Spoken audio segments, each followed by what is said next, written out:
All right, let's jump into this video. The feminism movement didn't unite women, it split women. I feel totally Wait, listen, 50% of young women don't want to have children. They're really preoccupied with making money and materialism. But we're still looking at a society that is increasingly telling women where they could be better. But sometimes feminism expects women to be prioritised, and both sexes want the privileges without the responsibilities. Can I just add, we are producing women and men who are and I'll tell you what I mean by that. It'll be an interesting discussion. We're joined by three leading and outspoken voices in female societal issues with very different opinions. To unpack the choices and consequences women face in modern society.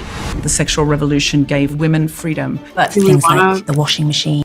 Do we want to react to this little intro, or do we want to just skip right to the debate? Well, it's up to you. I mean, I thought it was kind of letting people know what we're about to watch and what we're I'm just checking. Okay. What we're getting into. Seems to be well produced. Whatever this is, whoever made this, seems to be fairly well produced. Women entering the labour force. The pill had enormous social changes. For instance, it gave the illusion that sex was consequence-free. But the second wave of the feminist movement was every woman should want free sex, and yet 82% of young women are depressed and anxious after casual sexual encounters. Or every woman should want to go out to work and leave their children in daycare, but we are doing terrible damage to our children by putting them in daycare. This strain of feminism has basically aspired as much as possible to make women like men. And now gender roles are changing. And we've gone... Okay, so it seems the setup is the girl in the green, the girl in the black. Excuse me, the ladies. The green and the black. Women. But they are against feminism. They seem to be... we'll get way more into detail through the debate, but just off the top, I can tell you that they... Like I said, they have this weird paradox where they consider themselves feminists, but they have seen all of the damage that feminism has done to society. So they are becoming more against that, whatever they think that kind of feminism is. So they disagree with third and fourth wave. They probably would consider themselves first wave feminisms. Yes, which I don't think they realize also wasn't great, right. Also wasn't good for humanity, but we can get there when they get more into it. So far, so we have women dominating men. How are we dominating men, though? Oh, my goodness. 60% of college students are women. That's not us dominating women. Let me finish. Young men are afraid of women and the power they have over them. Oh, God, to blame feminism for those things. I mean, it's insane. But there are solutions. I'm just going to jump in there and talk about a report that came out in 2025. And this was really shocking. What are your thoughts about this? Okay. So, first of all...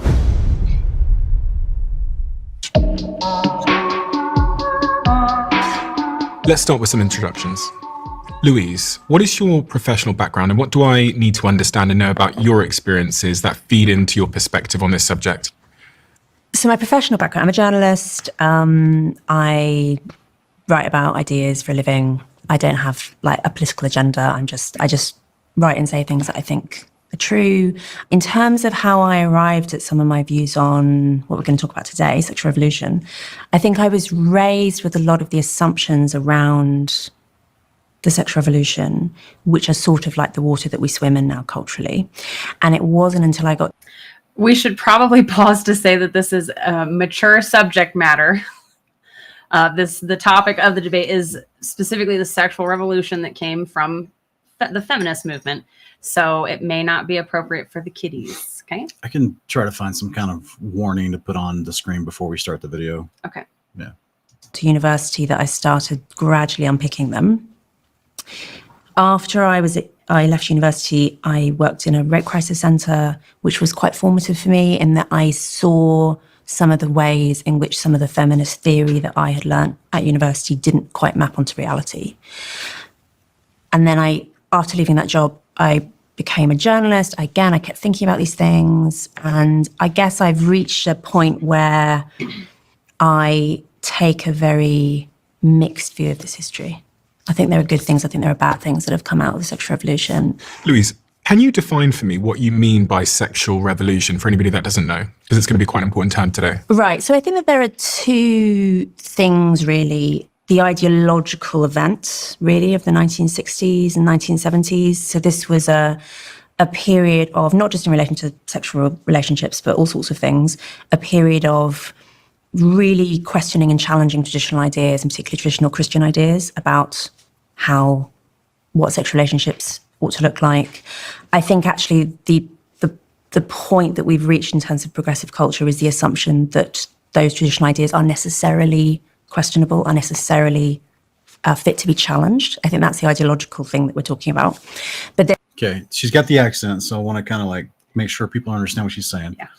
She's saying some of the foundational Christian aspects of society in regards to sex and society during this revolution, that was what was being challenged. Yeah. Specifically.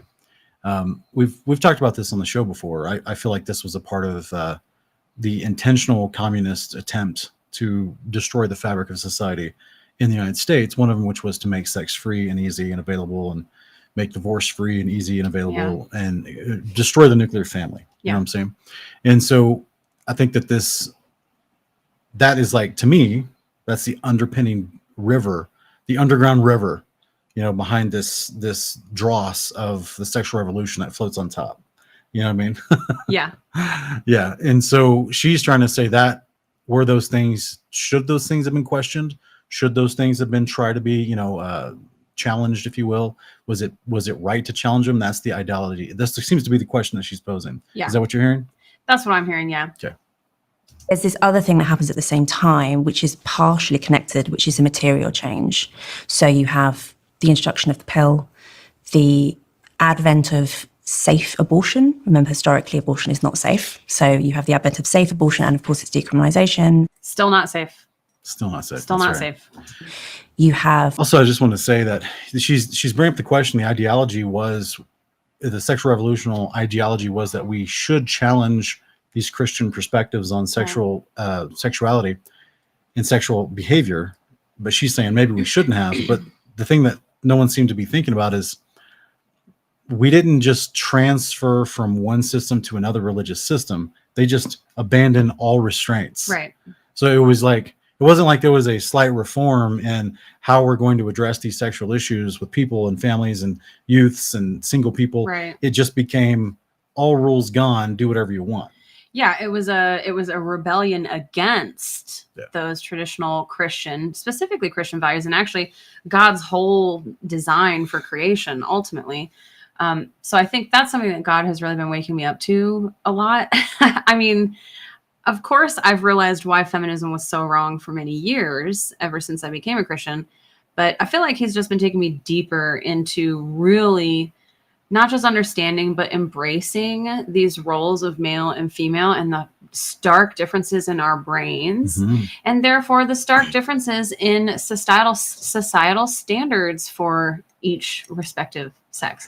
So we can get into that more as we go on. But the biggest difference being that you can guess my thoughts, but I can never guess your thoughts. Yeah, that's right. I can always read your mind. You can't read mine. Never. Never. things like the washing machine and central heating and all sorts of other domestic appliances, domestic technologies, which actually have been enormously important in changing sexual relationships, because all of a sudden it means that this basically takes less time to run a home, and so it becomes more possible for women to enter the workforce. That is one aspect that I think a lot of people in modern Christianity forget about when it comes to this topic of sex in marriage.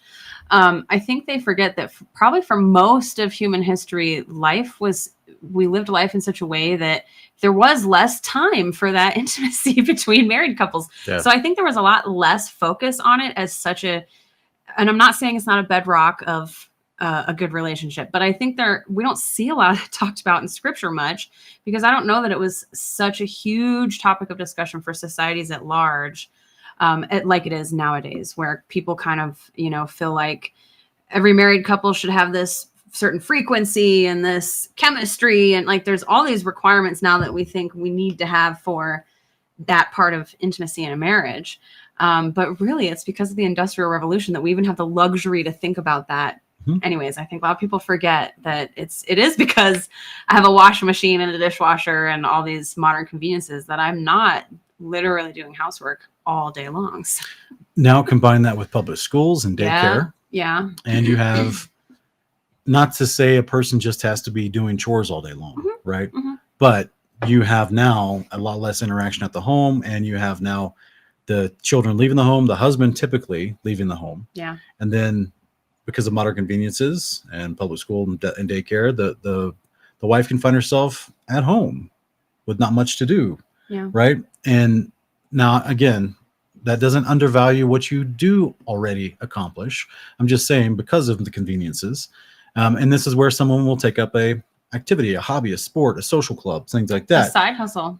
Or a job, right? Which can lead them into other parts of life that bring temptation and all kinds of other things. Suddenly you're going to take tennis lessons and the tennis instructor is attractive or something like that. Yeah. Like it's just, that's all those little things come in because and even for the men as well, the men typically didn't always leave the home to go do work. And so therefore now they're away from their family all day long, away from their wife all day long. So it just changes the vibe from the ancient world for sure. Yeah. So then you see this wave of not only changing marriage rates and birth rates, but also women entering the labour force en masse. And really some enormous social changes, like so enormous that it can be a little bit hard in 2025 to realise how enormous they were because we've become used to them. We'll talk about all of that today. Going clockwise then, Erica, same question to you about your background and the work that's fed into the perspective you have. I'm a psychoanalyst in private practice. I'm an author. I write books about parenting, and the book I'm probably most well known for is my book Being There, and it's basically about the neuroscience of attachment, or the importance of mothers in the first 3 years of a child's life to create emotional security, which lays down the foundation for mental health in the future. And so from my perspective, I guess the conversation we're going to have, I should say right off the bat, I consider myself a feminist, but I consider myself a term that I like better and that my community uses, the people that I work with, and which is I consider myself a maternal feminist. Basically, there was a school of thought called maternal feminism, which really elevated women in their work as mothers and really talked about it as very important work. And so I'm not an anti-feminist, and I'm certainly for women to have choice. So it'll be an interesting discussion. I guess you could say I'm more of a centrist on this topic. As Louise said, there are parts of feminism that I think really helped women, and there are parts that really did a lot of harm to children. And lastly, Deborah. Yes. Same question to you. So I am best known as the host of the Guilty Feminist podcast. And I started that podcast to learn about... Is it intended mockery that they try to name themselves extremely poignant concepts? I don't know that they understand that it's mockery. I don't know that they see the irony of it. I don't think they do. I don't think they do. Feminism. And I have since researched a lot. I wrote a book called The Guilty Feminist. I've just written a book called 6 Conversations We're Scared to Have, which does also challenge some of the directions that we've gone, but more in about how combative we've become as progressive people to each other, and how difficult it is to talk to people on the right now, and how we need to get back in rooms and we need to be having difficult discussions like this.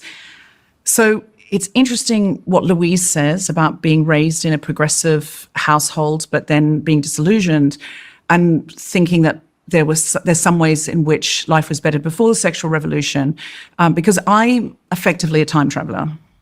I did live before the sexual revolution because when I was 14, just coming into my puberty, my family joined a religious cult. I didn't have any normal sexual development, and I didn't get out. I didn't escape that patriarchal cult till I was... So now, she would have to be almost 80 though. Yeah, I don't know what she's talking about, but also like, what are you defining as normal sexual development, lady? Like, yeah, what are you defining that? Because you're first of all, you're 14 and your family supposedly joins this cult. I mean, so you're just in terms of your biology, you have probably matured at a certain point, by the time you're 14, I would think. Yeah. Most of us girls have by then. So this is kind of how I feel about this lady the first time I've watched this first, by the way, guys.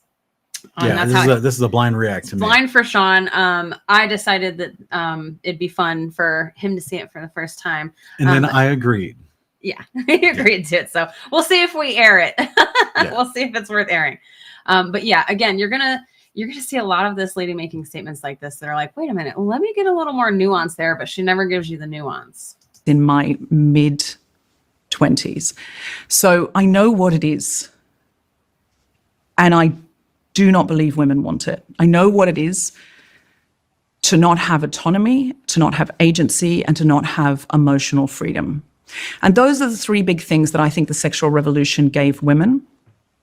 First of all, the biblical perspective is that women do have autonomy, agency, and emotional freedom.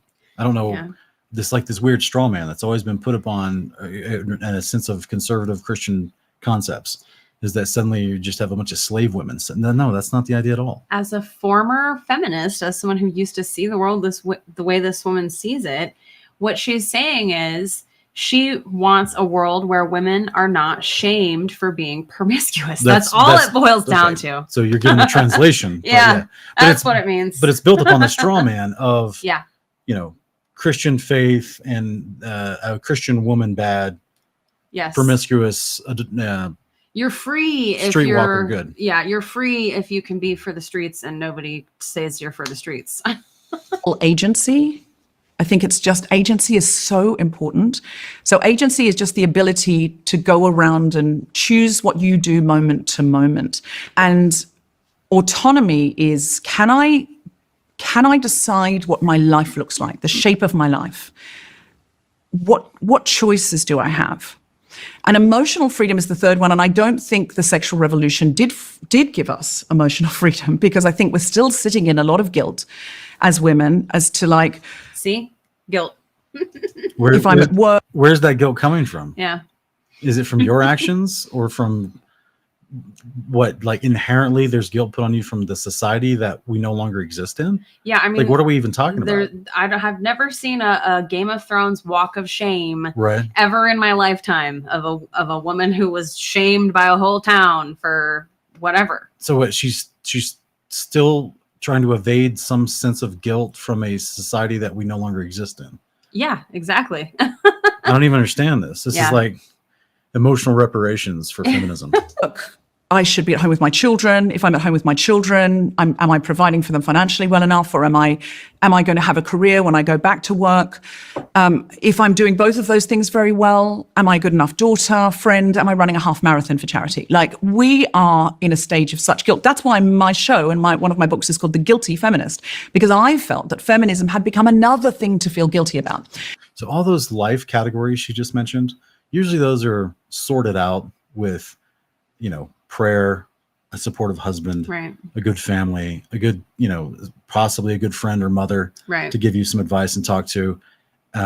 Because this strikes me as a person that is living with unnecessary guilt. Well, actually, I would argue that the guilt, it is coming from feminism as she says it, but she doesn't realize it's coming from feminism in the way that it is. What's happening is if a woman has a child and then leaves leaves home to go work and they feel guilty about that, that's natural. That's in her DNA. That is in her genetics. What's happening is her natural feminine self, what God created her to do, which is be a mother, is coming out. Like, I see so many videos on Facebook and Instagram of these young women who are crying into the camera about having to go back to work after their maternity leave. And I always leave the comment, gee, it's almost like we were created to stay at home with our babies. And going back to work after that is like an unnatural thing for us. And that's why it's so much harder for women to do that than men, because men weren't just designed to be there for that first 3 years the way that the mothers are. Yeah. And she also mentioned that feeling the guilt of, well, will my career still be there for me after I have children? Who told you that you needed to have that? And that like that was some goal to strive to in life. Yeah. Like, it's most men are working their tail off so they can retire early, whereas women are working their tail off to leave. Most men working their tail off to retire early to spend more time with their family. Yeah. But feminism has convinced women to work their tail off to get away from their family, to go spend time in a career for what? For the validation of whom? Society, their friends, the boss at that job. The feminist hive mind. Like, what? to get accolades from what? From where? You know, like, men are trying to leave that society that you're saying that you feel guilty not going back to. It's weird. Yeah. It's such an inverted set of priorities. Yeah. And so anything to me that engenders more shame in women or more guilt in women, or takes their autonomy away, even emotionally. For me, I would like to move far away from that, because in my life, every year I've been away from that cult, and I have had more autonomy and more emotional freedom. I have felt more spaciousness, and I have become a better person, a better partner. I have maternal roles in my life. It makes me so much better in those roles if I'm filled up, if I'm creatively fulfilled. And it also makes me a better person in my community in every way. So that's, for me, what feminism is. So autonomy, emotional freedom, and agency. I also want to touch on the word guilt as well, because I remember that being pertinent to our conversation. But if I reflect on those three words, Louise, autonomy, emotional freedom, and agency as the byproduct of the sexual revolution, would you agree with that? Yes and no. So I think that, can I give an example that is like quite dark, but I think throws us immediately into like some of these really difficult questions about freedom and whose freedom, right? There's this line from Matthew Arnold that I really like. Freedom is a really good horse to ride, but to ride somewhere. Like freedom ought to have a purpose, right? And so an example from my professional life. Yeah, it reminds me of the old saying, idleness is the devil's playground. Yeah. Yeah. Which I think highlights some of the issues about sexual revolution promoting freedom. The law around BDSM. I won't go into the details because it's boring, but there's like complicated law around BDSM, basically. Like, so this is bondage, domination, sadomasochism. So people basically doing consensually violent or abusive things in sex. So stuff that would be illegal if there weren't consent, pretty much. And the law around it is complicated. The law basically says that you can consent up to a certain level of harm. And then above that level of harm, you're criminally liable. And if something goes wrong, like you're done for it. And there's been ongoing campaigns by proponents of sexual freedom to loosen these laws and to make it so that you can consent to more than what you legally can at the moment. So consent to like serious body modifications as a sex thing, or consent to quite serious violence as a sex thing. Like if something goes wrong at the moment, you might be criminally liable. So me and a bunch of other feminists set up a group called We Can't Consent to This. The reason we did this is because there were an increasing number of cases in the UK, this isn't unique to the UK, of women who had died during sex and their partners claimed that they had consented to the violence that killed them. So this was normally strangulation, but there were other like horrible ways in which these women died. And which this whole subject matter is one of the horrific consequences of this sexual revolution, because people are only getting ideas for this stuff from porn. Right. People don't naturally think of these things. Variances or in modernity, influences from porn brought into more mainstream stuff like that 50 Shades of Grey stuff. Yeah, where exactly. that was built around a guy who had some kind of basement dungeon thing for this stuff. I didn't read the book, but I heard enough about it in the media to know what it's about. And that was like, like where did that author get that idea? Yeah. You know what I mean? Yeah. And I know that there's been studies done in the past that have proven that sexual trends, there is actual trends in things that people do in the bedroom. And those trends are started by the porn industry. Like that's where people get these ideas to do these things. And we know how dark and disgusting the porn industry is. I mean, it's not just people making love. We know it goes all the way into the most depraved things you can think of. And that influences people, that changes their brain structure. Mm-hmm. And it literally changes how they're able to achieve pleasure during intimacy. And the fact that we even have to talk about how do we legislate this kind of activity in people's bedrooms, because it can literally lead to death and horrible injury. I mean, the fact that we are even having this kind of a degenerate conversation is like, I'm actually kind of surprised that this is a law. I didn't know this is a law because I don't have to look up laws like this. But I'm surprised this is a law, because I remember back in the 90s and 2000s, it was the whole gay community was constantly shouting, keep your government out of my bedroom. Yeah. You know? And herein lies the problem, is that when you do have trends like this, BDSM stuff has become huge in the world. And there's like this phrase out there now called kink shaming, and how it's not okay to kink shame and treat someone like they're psychologically unhealthy if there's something that they enjoy that typically should not be enjoyed. So it's just crazy to me that we even have to have the discussion as a society of, oh, well, what if you accidentally unalive someone while you're doing this? How do we legislate that? I mean, it's crazy to me because, yes, there are things that people do in their bedroom that apparently the law has to get involved in. Yeah. It's wild. There was a movie in the mid 90s. It's called Seven. Yeah. And one of the 7 sins that occurs is the sexual nature of extreme kink and depravity, and where someone dies as a result of it. So yeah, it's been around for a while.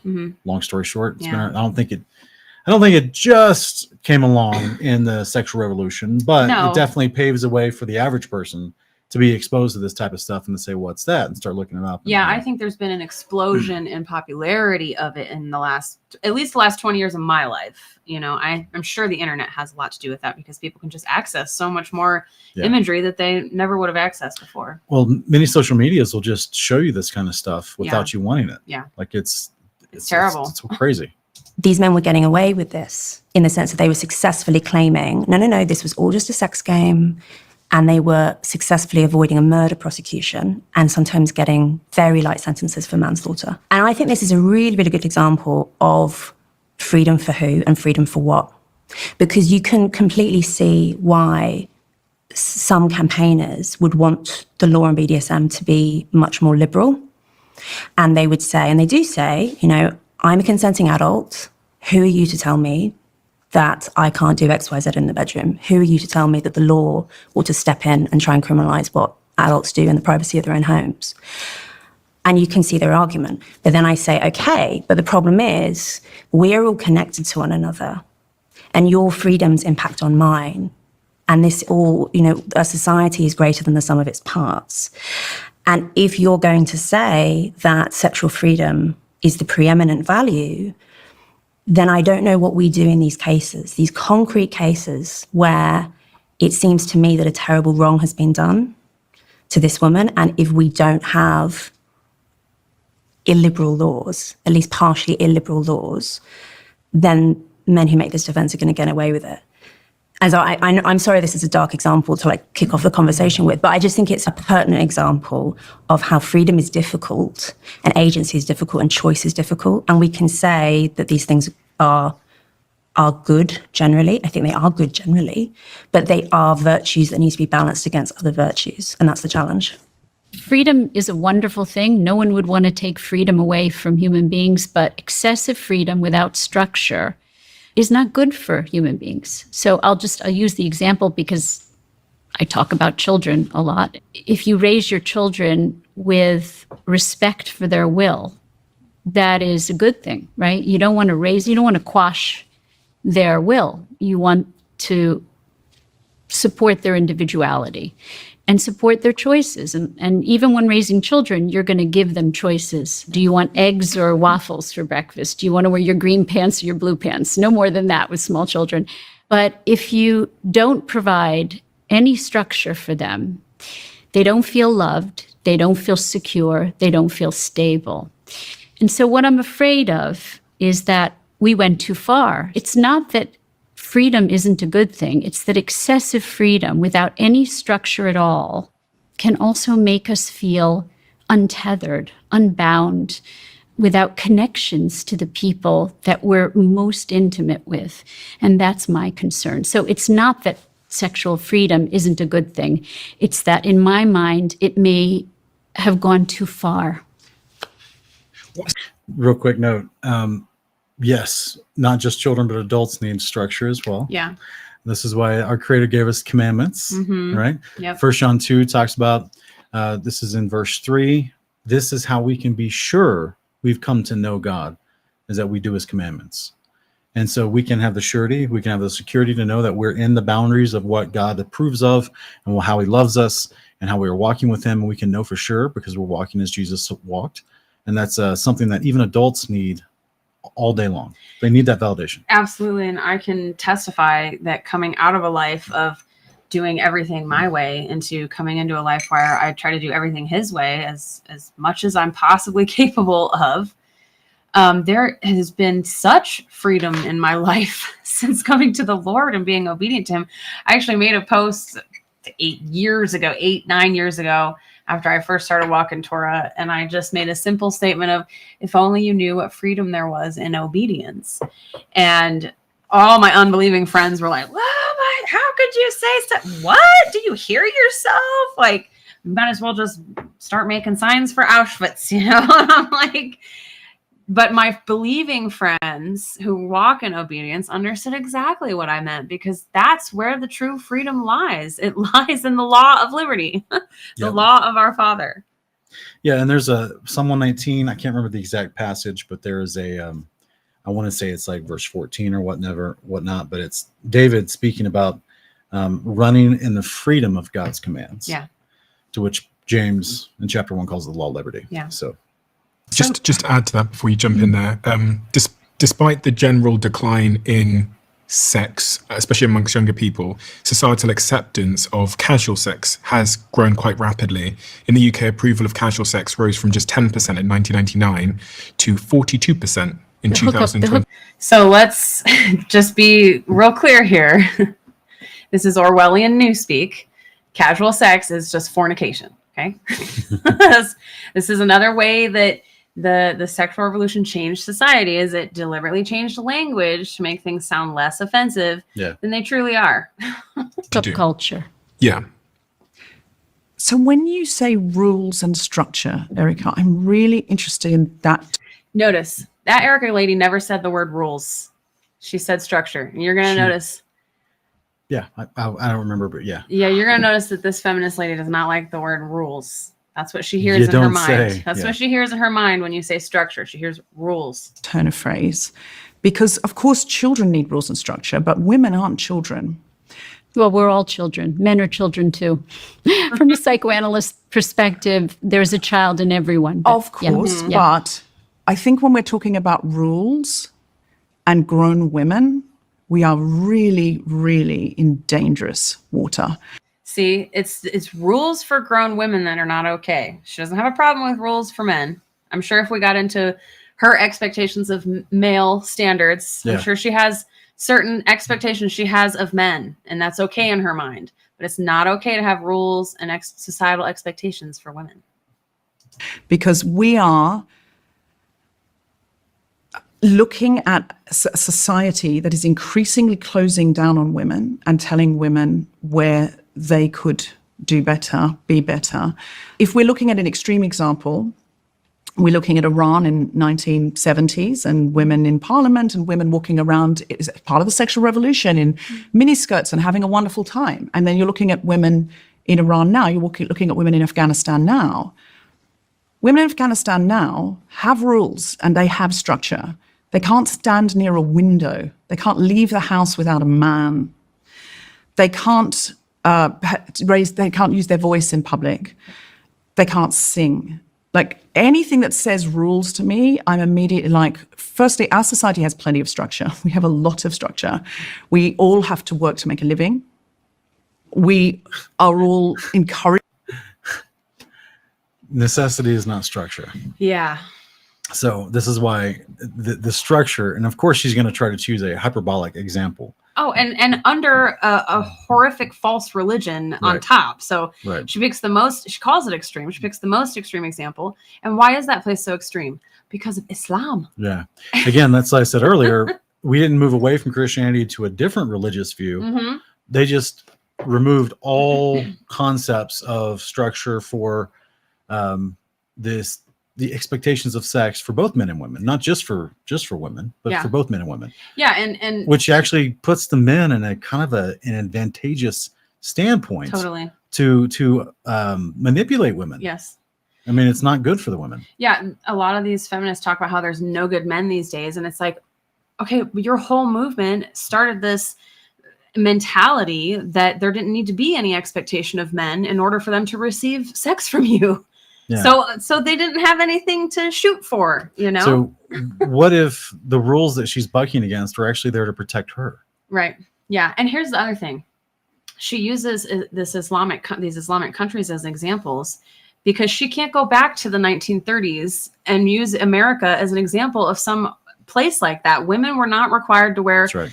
A lot of the modesty in society back then was female support, was founded on us females holding each other accountable for modesty. It wasn't some legislated thing where some patriarchy decided women have to walk around in potato sacks, with Right. nothing but their eyes showing. And I don't think it ever has been in the United States. No, I know there was legislation around swimwear on public beaches. So that to me is a normal. There was also legislation about not cooking a pie on a Sunday in Missouri at one point. But even now we have legislation where women can't necessarily walk around topless just in the downtown area. Like we have, expectations and laws surrounding public nudity. And to me, that's perfectly normal.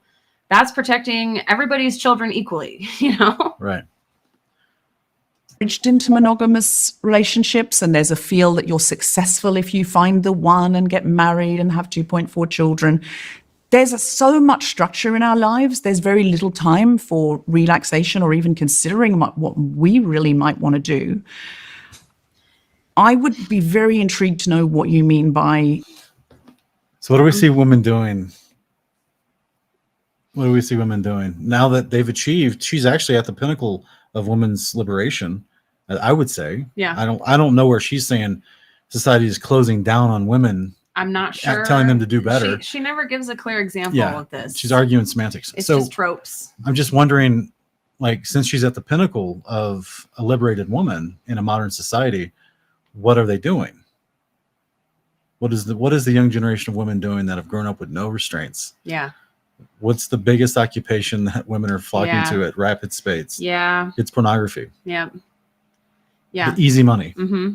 Yeah, where they are exploited and used for the sexual pleasure of strange men all across the world. Yeah. I mean, it's the most anti-feminist thing ever if you want equality and respect for women, but then you tell women it's empowering to go sell their bodies for dirty old men everywhere. Yeah.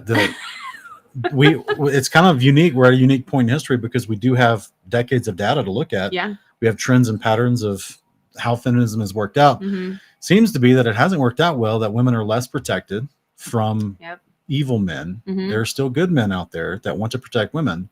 Yep. But they're shushed and pushed to the side because, don't tell a woman what to do. Meanwhile, the evil man will come and just make you do what they want you to do because they're evil. Yeah. And they can aggress upon you with greater power and exploit you into sexuality. Yeah. Which you think is a prize, Mm-hmm. or this woman, I would say, is thinking is a prize to be able to have free sexuality, but yet it just typically turns into exploitation, hurt feelings. I think he's going to go over that in a little bit. Yeah. I think they teased that, how the statistics for women, Casual sex. women who have engaged in this hookup culture are reaping the bad reward of it, where they're lonely, they're depressed, they're full of anxiety. Yeah. And that's not even talking about all the women that have gone to OnlyFans or other types of pornography to where they're being exploited and abused. Right. Women should have rules. Yeah. What do you mean? So first of all, I don't agree with you. If I can just say that I don't agree that we are encouraging monogamy. I think we're encouraging polygamy. And I don't mean marriage polygamy. I mean multiple partners. Young people are hooking up. I wrote an article for the Institute for Family Studies on why and the statistics on the hookup culture and what it's doing to young people in terms of their mental health. It's causing them to feel more depressed, more anxious, more embarrassed, having more regrets, self-esteem issues. It's got some major implications, and we're talking the statistics say 72 to 82%, 72% of young men and 82% of women, young women are feeling depressed and anxious after these casual sexual encounters. Tinder has an ad that says, "Meet the love of your night." What it does is it takes something so sacred and intimate, and it turns it into something not just casual, but it turns it into something irrelevant, unimportant, Meaningless. and dangerous, if you ask me, emotionally dangerous. And it can be physically dangerous. If you're having casual sex, you could get a sexually transmitted disease. AIDS is still around. I think in a way, what we've taught our kids and what I encourage the young people that I work with is that experiment with sex. Care about the people that you're experimenting with. Find people who care about you. and who you care about. So that structure. Can I just counter about this?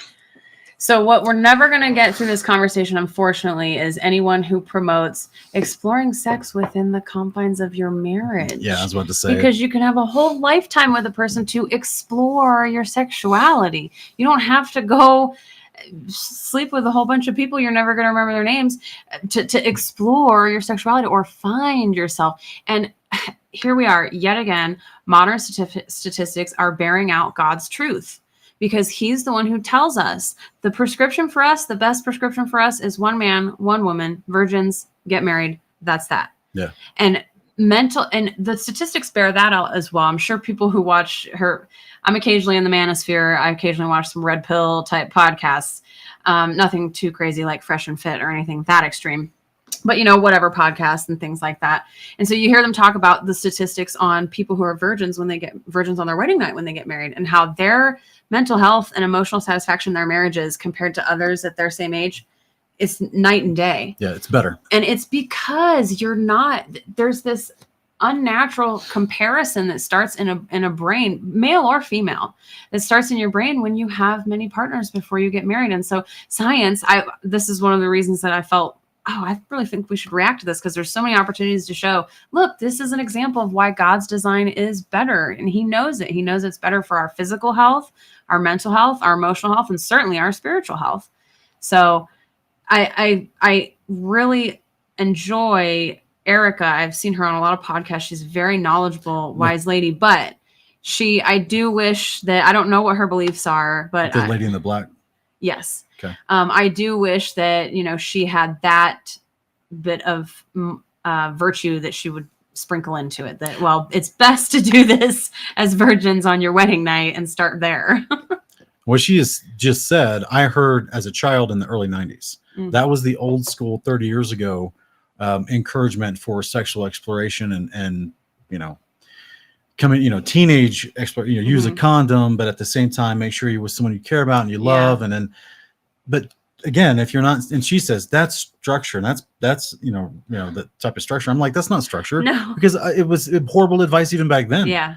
Because that means now 12 and 13-year-olds are just like, well, as long as I got a condom. That doesn't mean they're responsible, know how to use it. They don't know if it breaks. None of that stuff.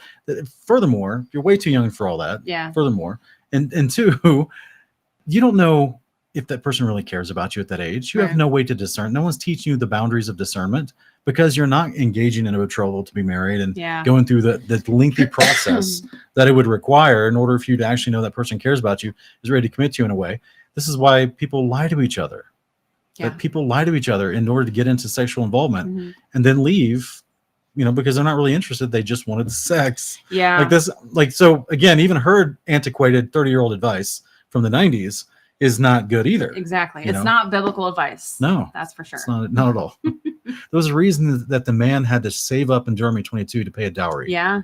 The dowry meant something. Yeah. It represented, it wasn't just about the money. It represented, you showed you're committed to this situation. Yeah. And it was, yes, it was transactional, but because it's binding on the man, which protects the woman. And part of me really hates that people look at that as such a horrible thing now, because I feel like it also shows that women had value, literal value. Yes. And that's not a bad thing to say and believe. Men have literal value. So yeah, that's one of those paradigms God has shifted for me lately, where I'm like, yeah, it's not offensive to me that, I hope I would have been worth a lot of money for you. Yes. A lot of cattle. Yes. I can go back and give your father a dowry if we need to. No, I think he's okay. Yes, you're just the fact that you're the only son-in-law who asked his permission to marry one of his daughters, I think, is all the dowry he needed. Option of monogamy. In the United Kingdom, the police receive a domestic abuse-related call every 30 seconds. Yet it's estimated that less than 24% of domestic abuse crime is reported to the police.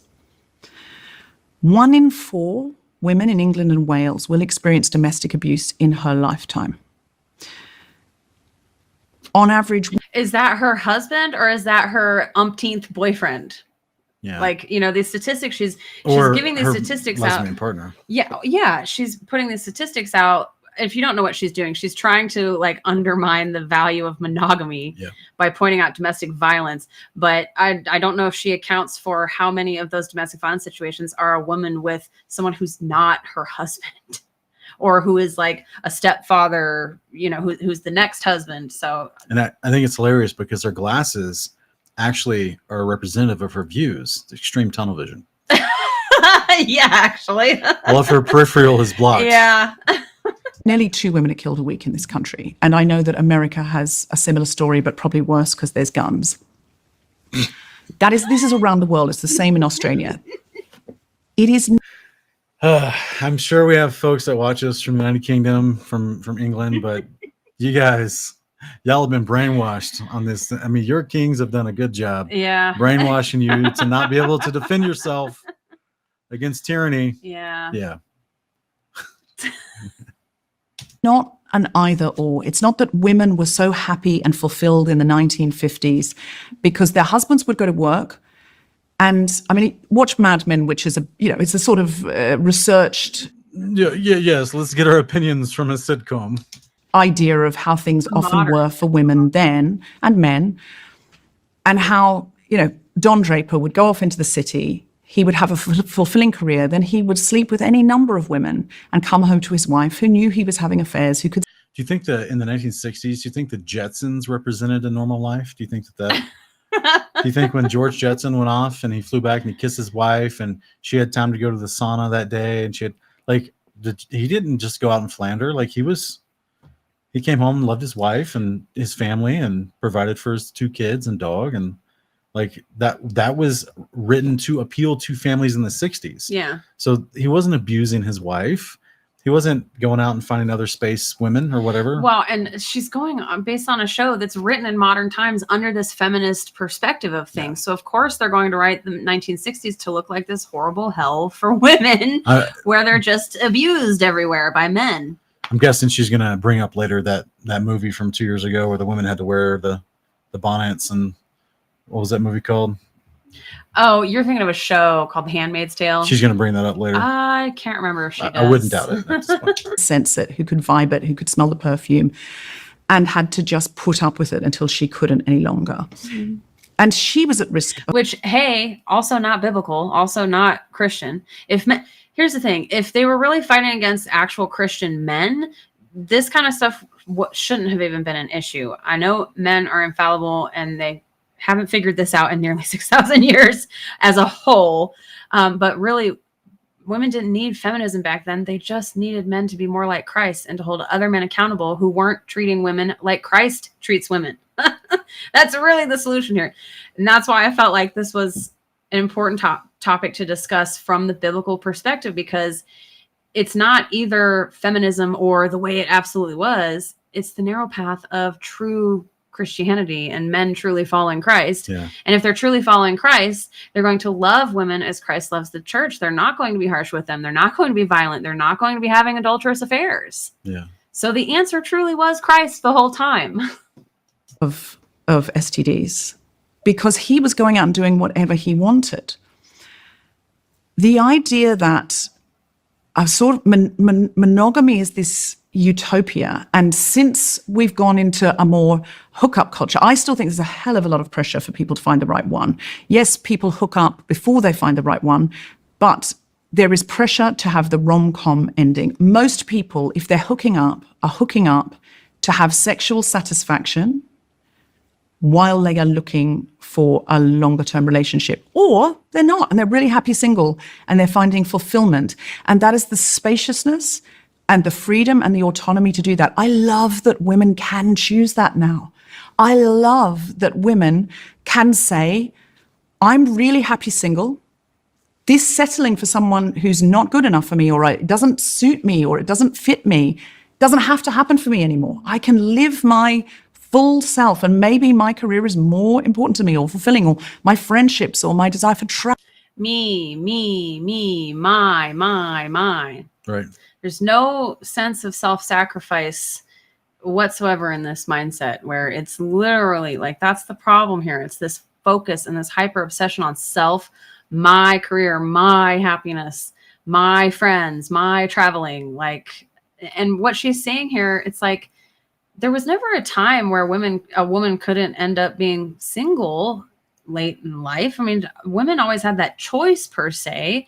And she's acting like it's society that just as a group gets together and consciously pressures everyone to get married, when in my opinion, it's our natural inclination that God designed us for. Are people out there looking to find the one because they feel all this societal pressure, or because it's natural for us to want to find the one because God created woman from man? And so it's only natural that we would all have this kind of sense of seeking that one person to get married to, because God designed us for marriage. That's right. Travel.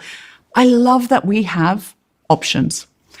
I want the women watching this to appreciate all the options that they have.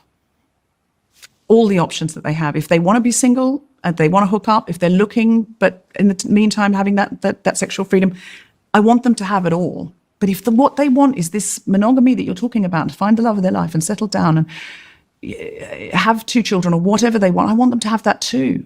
Deborah, can I ask, do you think that there is a cost to hookup culture and casual sex in regards to the implications it has on women, as Erica was implying, psychologically? And is that more adverse in women than men? Now that's a moderator. Yeah.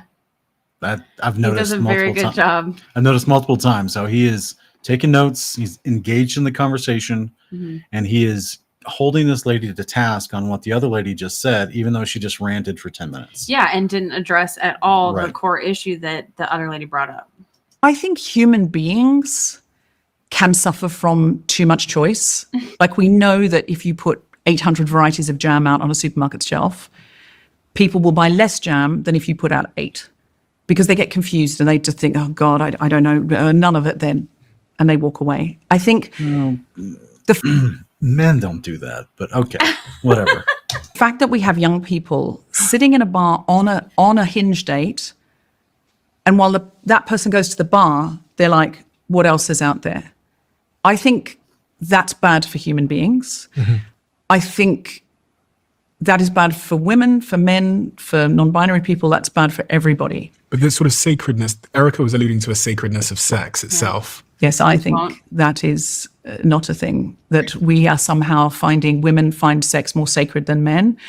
That's not, she didn't say women find sex. She said the act itself is a sacred act.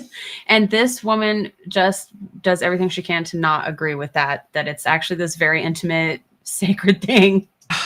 But I didn't say that women find it. I think it's sacred for men and women. But Yeah. So you were speaking to sort of sacredness to it. And I know, Louise, in your work, you've talked about how there's different implications for men and women as it relates to casual sex. So I think that hookup culture basically is better suited to the average preferences of men than of women. So the average preferences of men are more likely to be towards the having lots of partners, jumping into bed really quickly, into the spectrum, basically. And this is what psychologists call sociosexuality. So men are generally more unrestricted in their sociosexuality than are women. And hookup culture favors the highly sociosexual. And actually, you can see this if you look at campus dating cultures and sexual cultures, which are interesting because in a way, university campuses are almost a closed environment. You've got all these young... Okay. I'm struggling with this lady's cadence. Okay. She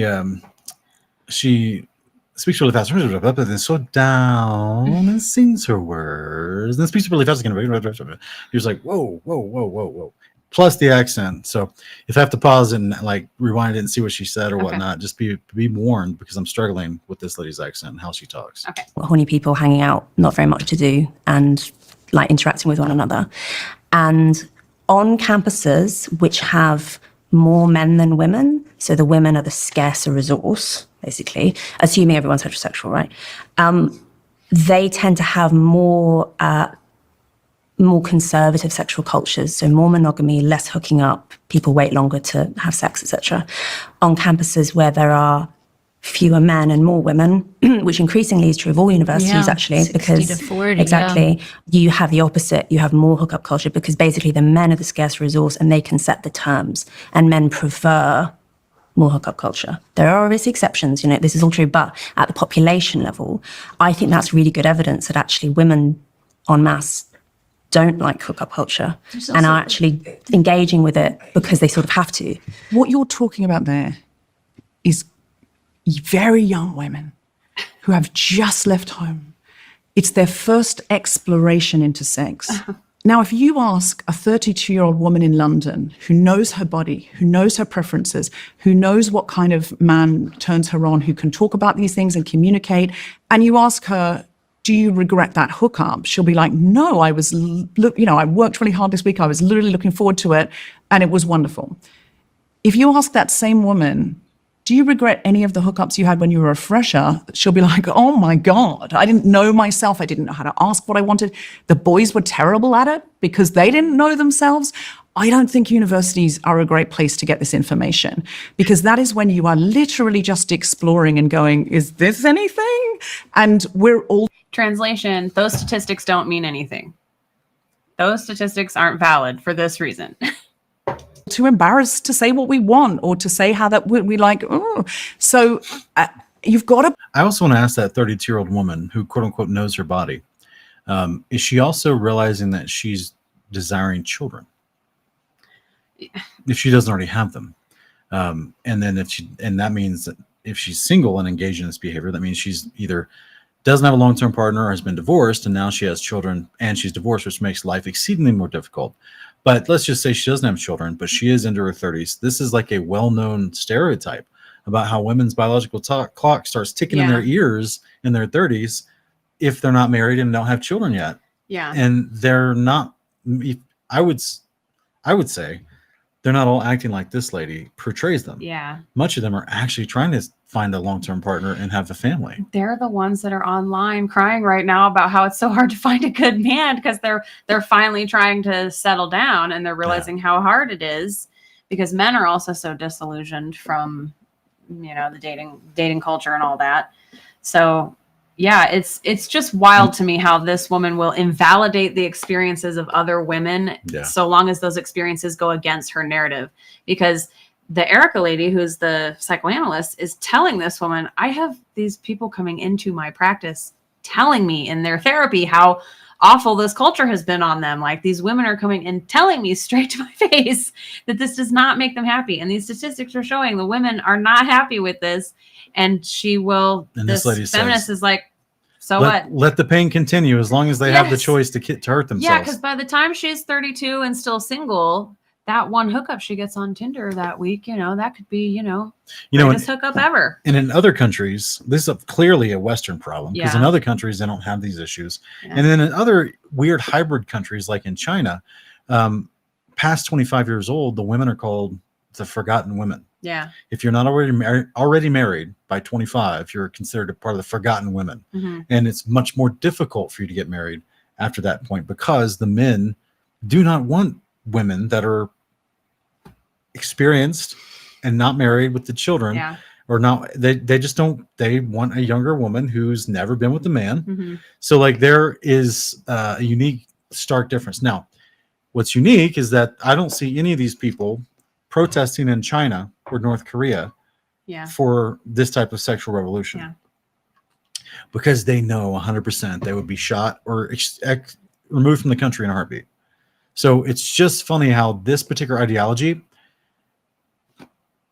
knows its boundaries on where it can flourish, and pushes in those countries to where it flourish, like European and United States. Which, how scary is it that even in an actual communist country, the communists know how dangerous feminism is to a society, just for all kinds of other reasons. Like, it's not conducive to a healthy, thriving society in any kind of way, no matter what that society, what system that society is operating under. If you're adding feminism to it, it doesn't help your society. Put into that mix, boys are told, you got to get laid. You got to get laid, otherwise you're not cool. Young women are told, you don't want too high body count. You're going to get slut shamed. So you're talking about 18-year-olds who don't know themselves yet, and you're saying when the men are scarce a resource, it's one way, women another way. That is exactly what I would expect to see. You're talking about 18-year-olds that don't know themselves yet. what we are currently experiencing in our sexual culture, where yes, there's some structure. I can guarantee you that spending your 20s engaging in the hookup culture, you do not find yourself. Like, Yeah, it's kind of a weird, another platitude that's part of this dialogue, right? Which is the idea of, oh, well, they haven't explored their bodies yet. They don't know what their likes are, their dislikes.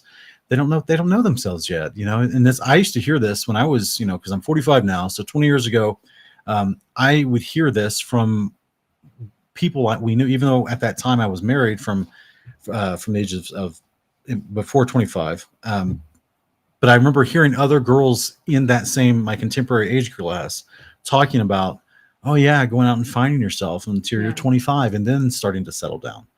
And I always thought to myself, where did they get this number, this 25 age number? Like, is it because your insurance goes down at that time? Like, I had no clue, like what is this? And it was typically last couple of years of college up to 25 years old, which was what the girls at that time, at least, were talking about, this time of exploration to go find yourselves, travel, go on adventures, engage in hookup culture, and then try to settle down after 25 so that you can start prepping for a family and hopefully be married with some children on the way by 28, 29. Yeah.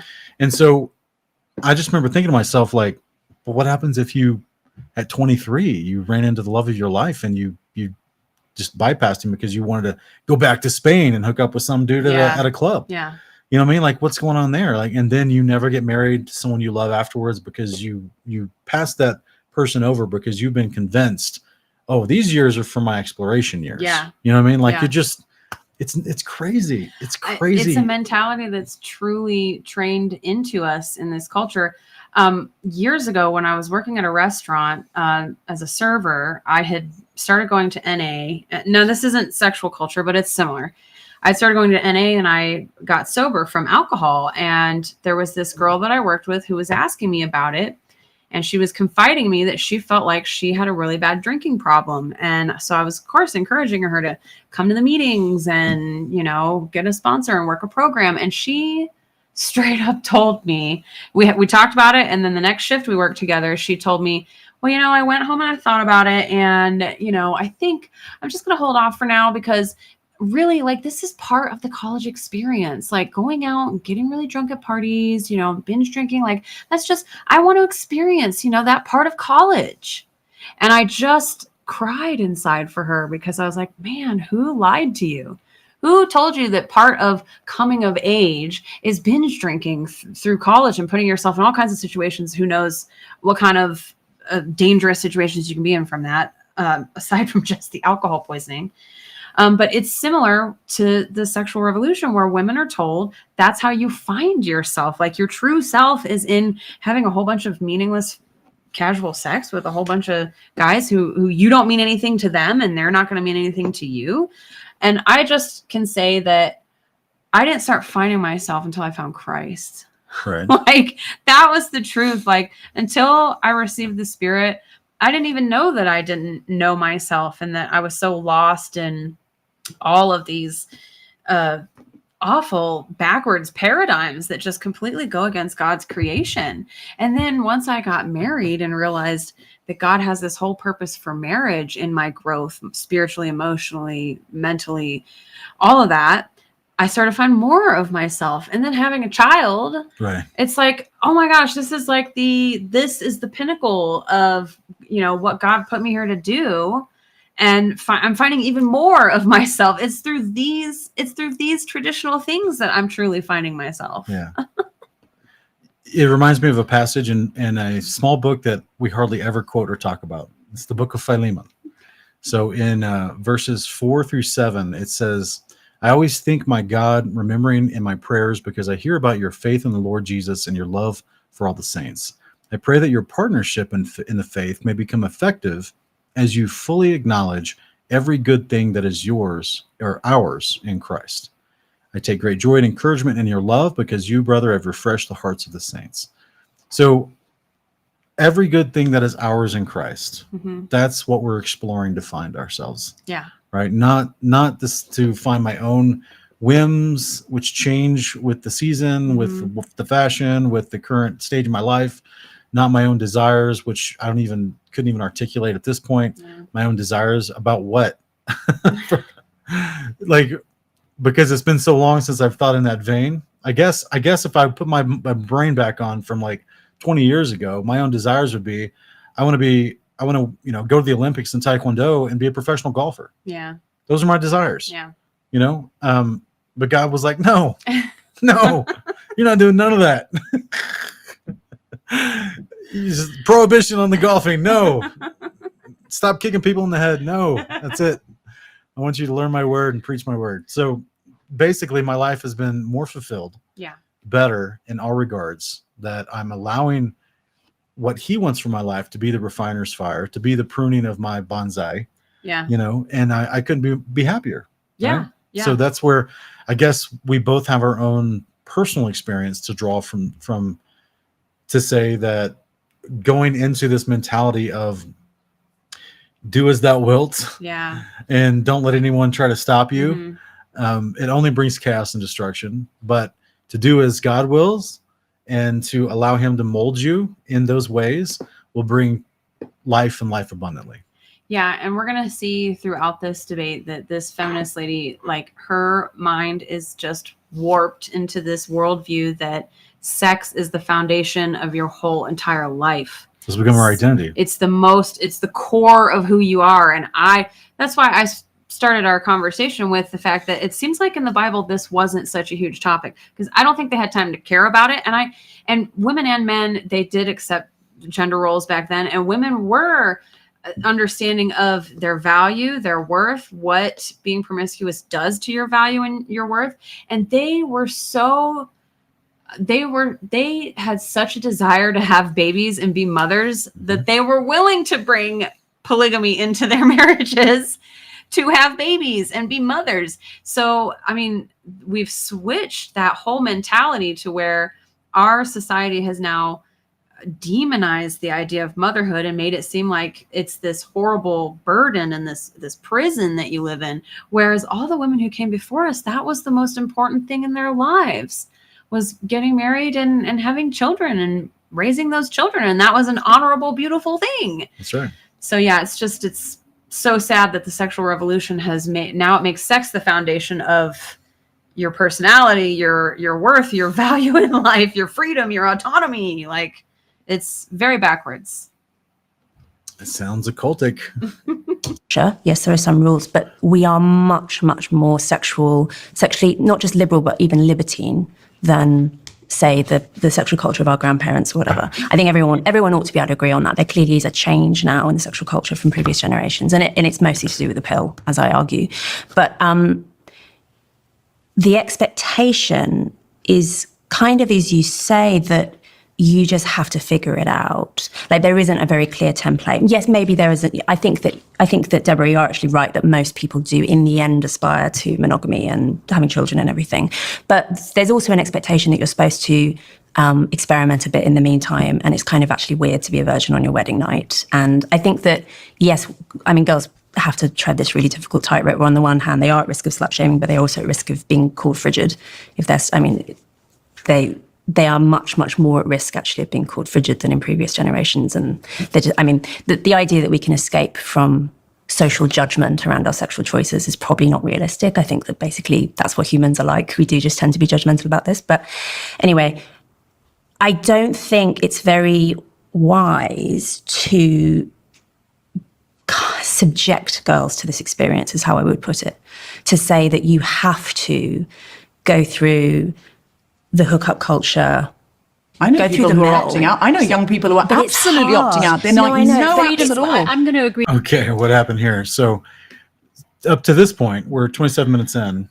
All the ladies have been very patient to take turns, but now it's becoming a moderator might have to step in at some point. But it's interesting to see their visceral reactions to when she said that you're forcing women into this culture. Yeah.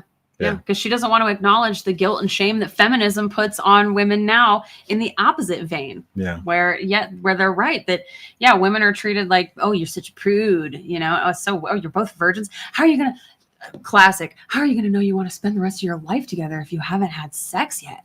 If you haven't lived together? I mean, that's a whole mentality. Yeah. with her and say freedom has become a pressure. There's become a societal pressure to be free.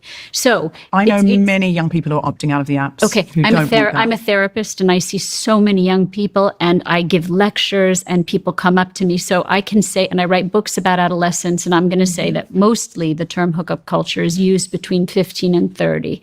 So you're correct in saying a 32-year-old woman should have the right to have sex with whoever the hell she wants to have sex with. And I'm right there with you. She should have choice, whatever. But young women, young men who are developing emotionally, mentally, should not have the right. No, They shouldn't have the right. Can I finish? Yeah, sorry. Okay, sorry. So you interrupted, so I didn't get to finish. I'm so sorry. Okay. So they're more vulnerable. They are more vulnerable emotionally to what the hookup culture does to them. There's a lot of research to say that it causes loneliness, depression, anxiety, tons of regret, embarrassment, shame, self-esteem issues. And so, of course, we want freedom. In fact, I'm probably more in agreement with you on most things than you think. But in this, I say that freedom can become its own prison. So if you think about the early feminists, That's Paul calls that in Romans 6. He calls that slave to sin. Yes. Yep. The translation. Yep. early feminists, Mary Wollstonecraft, Mary Shelley, those women were fighting patriarchy. They were fighting a system that said they had to be a certain way. So of course I don't accept what Iran does to women. I mean, that, but what's happened is if the pendulum swings too far, you have a different kind of patriarchy on the other side. We say the extreme left and the extreme right actually meet in the middle.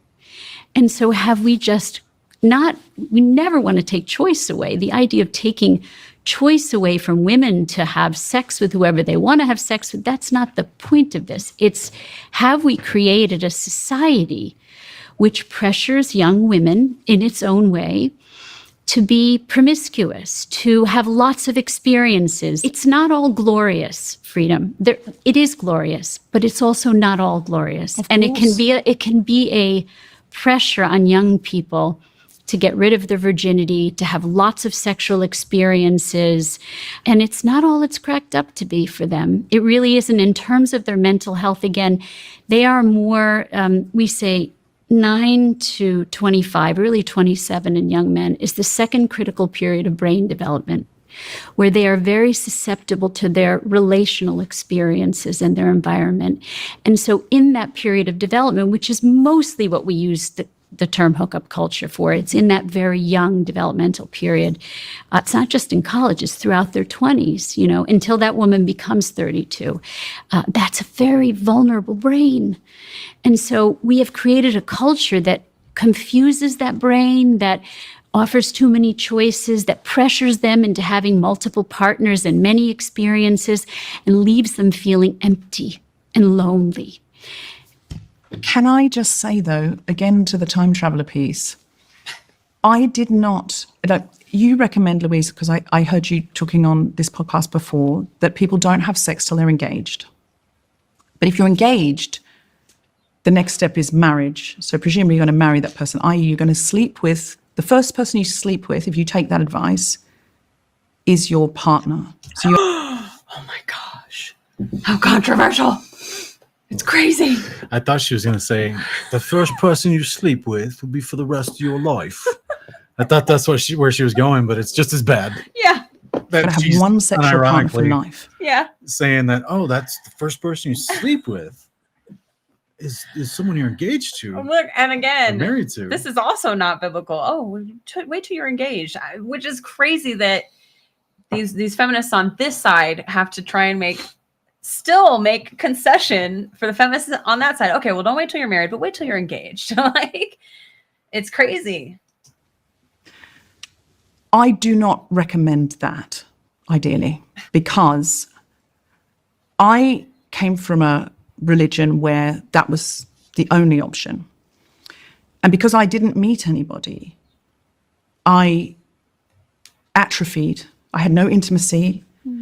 I felt so lonely. Now, you're saying sometimes people have a hookup and they feel lonely afterwards. Totally, of course. Now we're going to get into her real beef with the idea of monogamy and finding someone and getting married. She's got emotional wounds. Unforgiveness. Yes. Of course, that's happened to everyone who's ever had casual sex in any quantity, where you feel a bit like, oh, that didn't fill me up. It's like, when All right, I want to make a statement, but I want this to come across loving, because I mean it in a loving way. Okay. I'm looking at a woman twice the size of the other woman. Okay. So when she talks about being raised in a cult of a religious system, I don't know what this is. She hasn't explained what that is. Yeah. And then she now reveals that she felt alone and alone, basically, because she didn't find anyone to partner with in this religious system. And unfortunately, that is some of the hard realities of life. Is sometimes your options are limited, depends on how you are built. You know what I mean? And so when you've got shoulders like a linebacker and height of a WNBA, sometimes this is where, and I'm sincerely saying this with love, this is where, if the options are not immediately present to you because of your who knows how big this cult was. Yeah. Right. It could have been 200 people. Who knows if it was even really a Right. cult? I It have been the the Baptist- feeling that, the Baptist I church. have a feeling her parents were just nominal Christians, So- but they maybe converted later in her life. So the point was, if there's no suitors in that immediate area, it doesn't mean you're never going to find a suitor. Yeah. It doesn't mean you have to abandon your religious structure or your faith in God. Yeah. That would be where you lean on your faith in God to ask him to bring you a mate. Yeah. You know what I mean? And yeah, you need someone that's 6'4" and broader than you. Okay. They're out there. They You know what I'm saying? are. That's another thing that I think that's another lie that we've been sold as a society, is this hyper focus on physical attraction. You never see that really discussed as a qualifier for marriages in the Bible. Yeah. And I'm not going to say that I think it's natural for us to, seek someone we're physically attracted to, but some women might not, have the right expectations for the kind of man that they could attract physically. That's what I mean. So there has to be some real talk that comes into this as Yeah. far as like, all right, is the woman preparing herself Yeah. physically, mentally, and emotionally and spiritually to find a suitor? And if in your small pond you didn't find one, okay, you want to branch out to another pond, then I agree, a woman should have the freedom to branch out to Yeah. another pond. That doesn't mean promiscuity. Yeah, exactly. But I'm just saying, like, so therefore lean on your, like, and so look, how do I say this? We're talking about physical for some women and even men, physical limitations can be an issue, Yeah. right? Limits your ability to find a suitor that you might also be attracted to, Yeah. right? So I get it. But how do I say this? Like my wife, so astutely said earlier, the Bible never mentions the idea of basing your suitor off of some height or off of the way they're shaped. You know what I'm saying? Yeah, his jawline. Yeah, whatever. or how busty she was, or something Mhm. like that. None of that, right? It doesn't even though it says Bathsheba was, it doesn't even tell us what she looked like. Yeah. And here's David risking it all Yeah. for Bathsheba, right? Yeah. It doesn't even tell us what she looked like. So my thing is, I have a unique experience because I got divorced in my 20s and spent many years not trying to find a wife because I knew I had to work on me, Yeah. right? So in the meantime, I'm working on me inside and out. And I had a lot of opportunity to find a new woman immediately because I'm, not too small, not too large in certain areas. Like, I'm not super overweight, but I'm not, 4'10". You're attractive. You know what I'm saying? So like I fell within, a blessed range, I should say, as far as how women may have viewed, like, do they want to pursue me or whatnot? And I quickly learned, because I was working on me on the inside, that dating a beautiful woman doesn't mean anything. Yeah. Because she may not be right for me, Yeah. and that's why I started to lean into God. And then I got to a place where I compromised and got into a relationship I shouldn't have been in because I thought I was getting to the point of thinking, in my 30s. I'm in my mid I'm 30s, not married. and I haven't remarried, Yeah. and I'm going to lose an opportunity or window to find someone because I may want to have more children. Mhm. Those thoughts are going through my mind too, and I'm a male. Yeah. You know what I'm saying? But at the same time, I'm making sure inside and out that I'm going to be able to attract somebody, Yeah. right? And I wasn't expecting, you know, I feel like my expectations were very Reasonable. reasonable is a great word. Yes, reasonable is a great word. Realistic. Realistic and reasonable, yes. And so when I realized that I had compromised and was not in a relationship that was going to go anywhere, that was not good for me, and then the Father helped me get out of that, which is wild. And then I got an actual answer to my prayer because I was still praying and wanting to find something that was right, if I could put it like that. And the relationship that I was in, we weren't having sex, Yeah. which I think weighed on the person Mhm. because they weren't used to that. Yeah. And so that was it was quite the experience, I should say, in modern culture when Yeah. everyone around you is hooking up and don't care Mhm. about marriage. Yep. And so I was overwhelmingly blessed that God answered my prayer with my wife. I not only exceeded my reasonable expectations and got a absolute smoking hottie, Thank you. but I also got an intelligent woman who supports my love for God and is excited about my love for God as she shares the same love. Yeah. And that was the biggest part that was hard for me to find. Yeah. Is that I thought I was looking for a brunette. But my rib was out here being blonde. And so to me, this was like the greatest unexpected answer to prayer that came along at the most unexpected time. But because I was trying to do what was right and trust God by doing what was right. Yeah.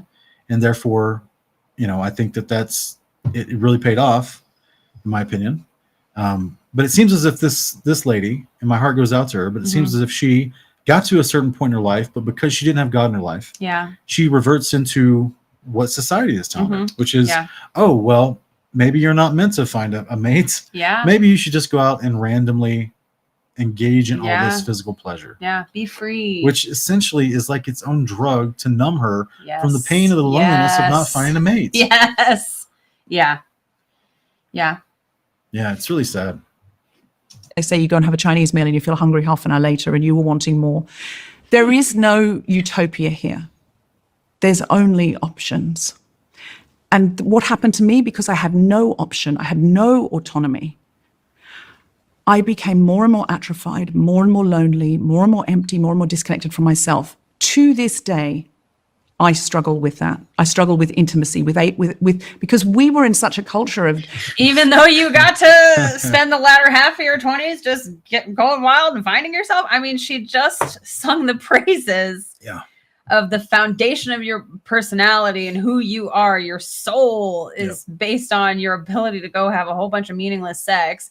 And she's admitting here that has not fulfilled her. That's right. It hasn't healed the wounds from her past. I was just about to say she needs to go to the therapist on her right Yes. and get some help from all this healing. Obviously, it would say go count, Yeah. She fall on needs your the knees to great God. physician. Yeah. But even in her worldly mindset, Yes. it seems like she skipped one of the available options, Yes. which is actual therapy for her hurt and her Yeah. loneliness to be a balanced woman Yep. and be ready for a suitor. you can't have sex before you get married, that you didn't really make eye contact with people. You know, normal teenagers will sit on each other's laps and just experiment a little bit, or they might have a little kiss or whatever. If you don't have anything like that, you can't really look at people properly because, it might lead to something. It took me so long to heal, guys. And however old you think I was when I lost my virginity, I'm putting forward right now she's not healed. Oh, no, it's very clear she's not. I was older.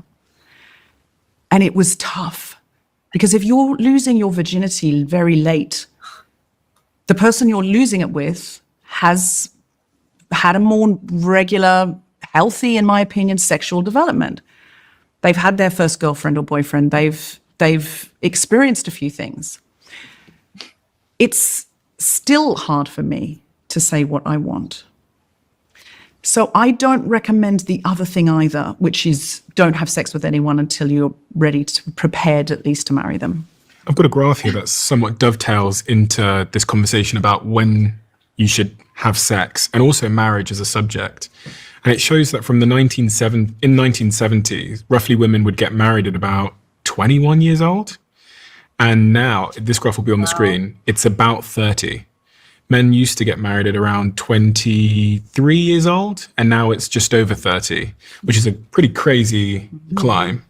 So it feels to me if the sexual revolution took place in around this era where we see this rapid climb, maybe the two are somewhat interlinked, i.e. the age in which we'd be getting married or having sex under Louise's, potential advice that it's It's worth better because to of the pill. That's why that happened. It's because it used to be that if you were having sex with someone, you were risking pregnancy. And now that's not, it is still true because actually all contraception fails and something like half of women in this country get pregnant didn't mean to or whatever. So the idea that it's foolproof is not true. But what the pill did when it arrived on the scene in the late 60s was it gave the illusion that sex was consequence-free. And it isn't on a physical level, not really. It's less consequential than it was because of the pill. But the physical consequences are still there. But I think just as importantly, it became no less emotionally consequential. Just because you're on the pill or using condoms or whatever, your mind, I'm thinking particularly of women who, as we talked about, bond more quickly, your mind still thinks that this person could well become the father of my child. You are still experiencing sex as in the way that all of our ancestors did for all of human history up until 5 minutes ago, until we invented this new technology. And I think that's why it has to, the reason that women have evolved to be picky about who they have sex with is because getting pregnant is an extraordinarily consequential thing for women. It's dangerous, it's difficult, it's a huge, investment of their time and of their life. And you don't want to get pregnant by some bozo, right? That's why women tend to be very selective about who they're willing to have sex with. It's almost like that's what we were designed for.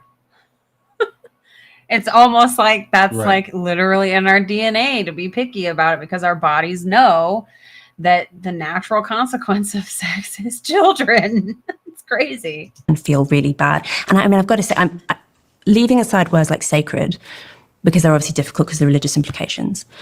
I think that we should, as feminists, describe sex as at least special, like having some kind of special status. It's not like other kinds of socializing. It's not like having a conversation with someone or playing tennis with someone. And we can tell that it's Been doing it wrong. well, but we can tell. Well, we could call it one of the most intimate experiences you can have as a human being. And that's why rape is so bad, right? That's why feminists are It so... bastardizes the most intimate experience by making it into by turning it into violence. Rape is worse than theft, for instance, or rape is worse than assault, like non-sexual assault. And the law recognizes that, and we all socially recognize that because there is something uniquely intimate and therefore uniquely violating about having sex without consent. And I think that it's really hard actually to hold those two things simultaneously in mind and say sex is unimportant. It's basically just like a skill set that you can practice on other people, that it's a leisure activity, all this kind of... It trivializes Right. And then also say, but consent is extraordinarily important. Like, why? Do you not see the contradiction there? Autonomy.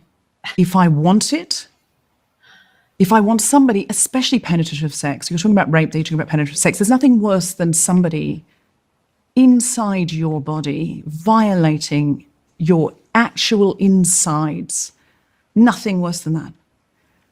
That does not mean that women do not have sexual urges that are exciting.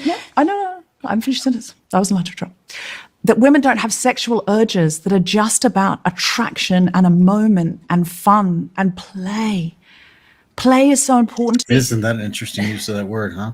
Yeah. Oh my gosh, you're right. Exodus 32. Yeah. Yeah. Look, just anything she can do to tap dance around the answer of the question that, hey, it's not just shaking hands, Right. Isn't it, you don't want to call it sacred? Fine. Isn't it at least special? And that's why the law recognizes rape as such a horrible thing, because it's this special intimate thing that's violated and she can't even acknowledge that. Yeah. She can't even acknowledge it. As well as it's special and sacred because it actually requires both male and female to their bodies to react abnormally. Yeah. To be prepared for the act. Yeah. The men and women both need to get excited. Right. And that causes you don't stay in a constant state of excitement all day long. Right. It's an abnormal reaction Yeah. to your normal biological functioning. Right. Right. And so that's where it's not just like shaking hands. Yes. It's not just a leisure activity. Yes. But to this mentality, which makes you a brute beast, Mm-hmm. it is like shaking hands. Yes. Or it is like the chimpanzees and the apes, which come along and try to dominate somebody for 10 seconds and then walk away. Yeah. And do that sexually. So there's an interesting, not only did she use the word play, which we see in Exodus 32 for the revelry of the golden calf. And this is what we've talked about on our channel a lot, is that word is a sexual connotation of after they sacrificed the meal to the golden calf, they got up and engaged in sexual activity with each other. Yeah. Which was why when Moses was coming down the mountain, he said he thought he heard the sounds of warfare. Yeah. Which people would be shouting and screaming. Yes. They weren't having an EDM concert. Yeah. They weren't partying in the sense of just jumping around and dancing. He was hearing other types of shouting and other types of, because they had gotten up to engage in sexual immorality. This was the custom for worshiping false idols, as well as in the book of Enoch, it talks about how when men actually follow the ways of the Messiah, they become a man. Yeah. And if they don't, they're referenced as a brute beast. Yeah. So this is why in the Bible, it's a common idiom for the lawless to be considered a beast. And it's scary that this is how far feminism has taken itself, that they can't even admit that sex is special. Because any utterance of this being an actual special intimate act that really should be done with someone at least someone well, who somewhat values you as a person, if they even hint at that, it completely dismantles this whole idea that casual sex is not harmful to the human psyche. It completely goes against the mindset that sex is just this other activity, So on the one hand, and here's her hypocrisy that she cannot see. On the one hand, she's treating sex as if it's the core value of yourself. Right. It's your core of who you are. It's how you find yourself. But then on the other hand, she won't even admit that it's at least special. It's crazy. Doublethink. Aurelian doublethink. To human beings.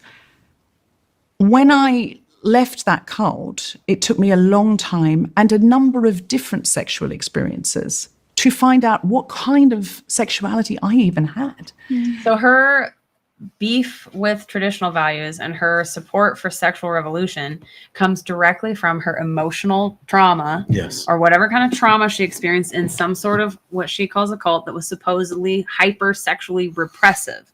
So she's her whole foundation is warped. Her whole mindset is warped from the start.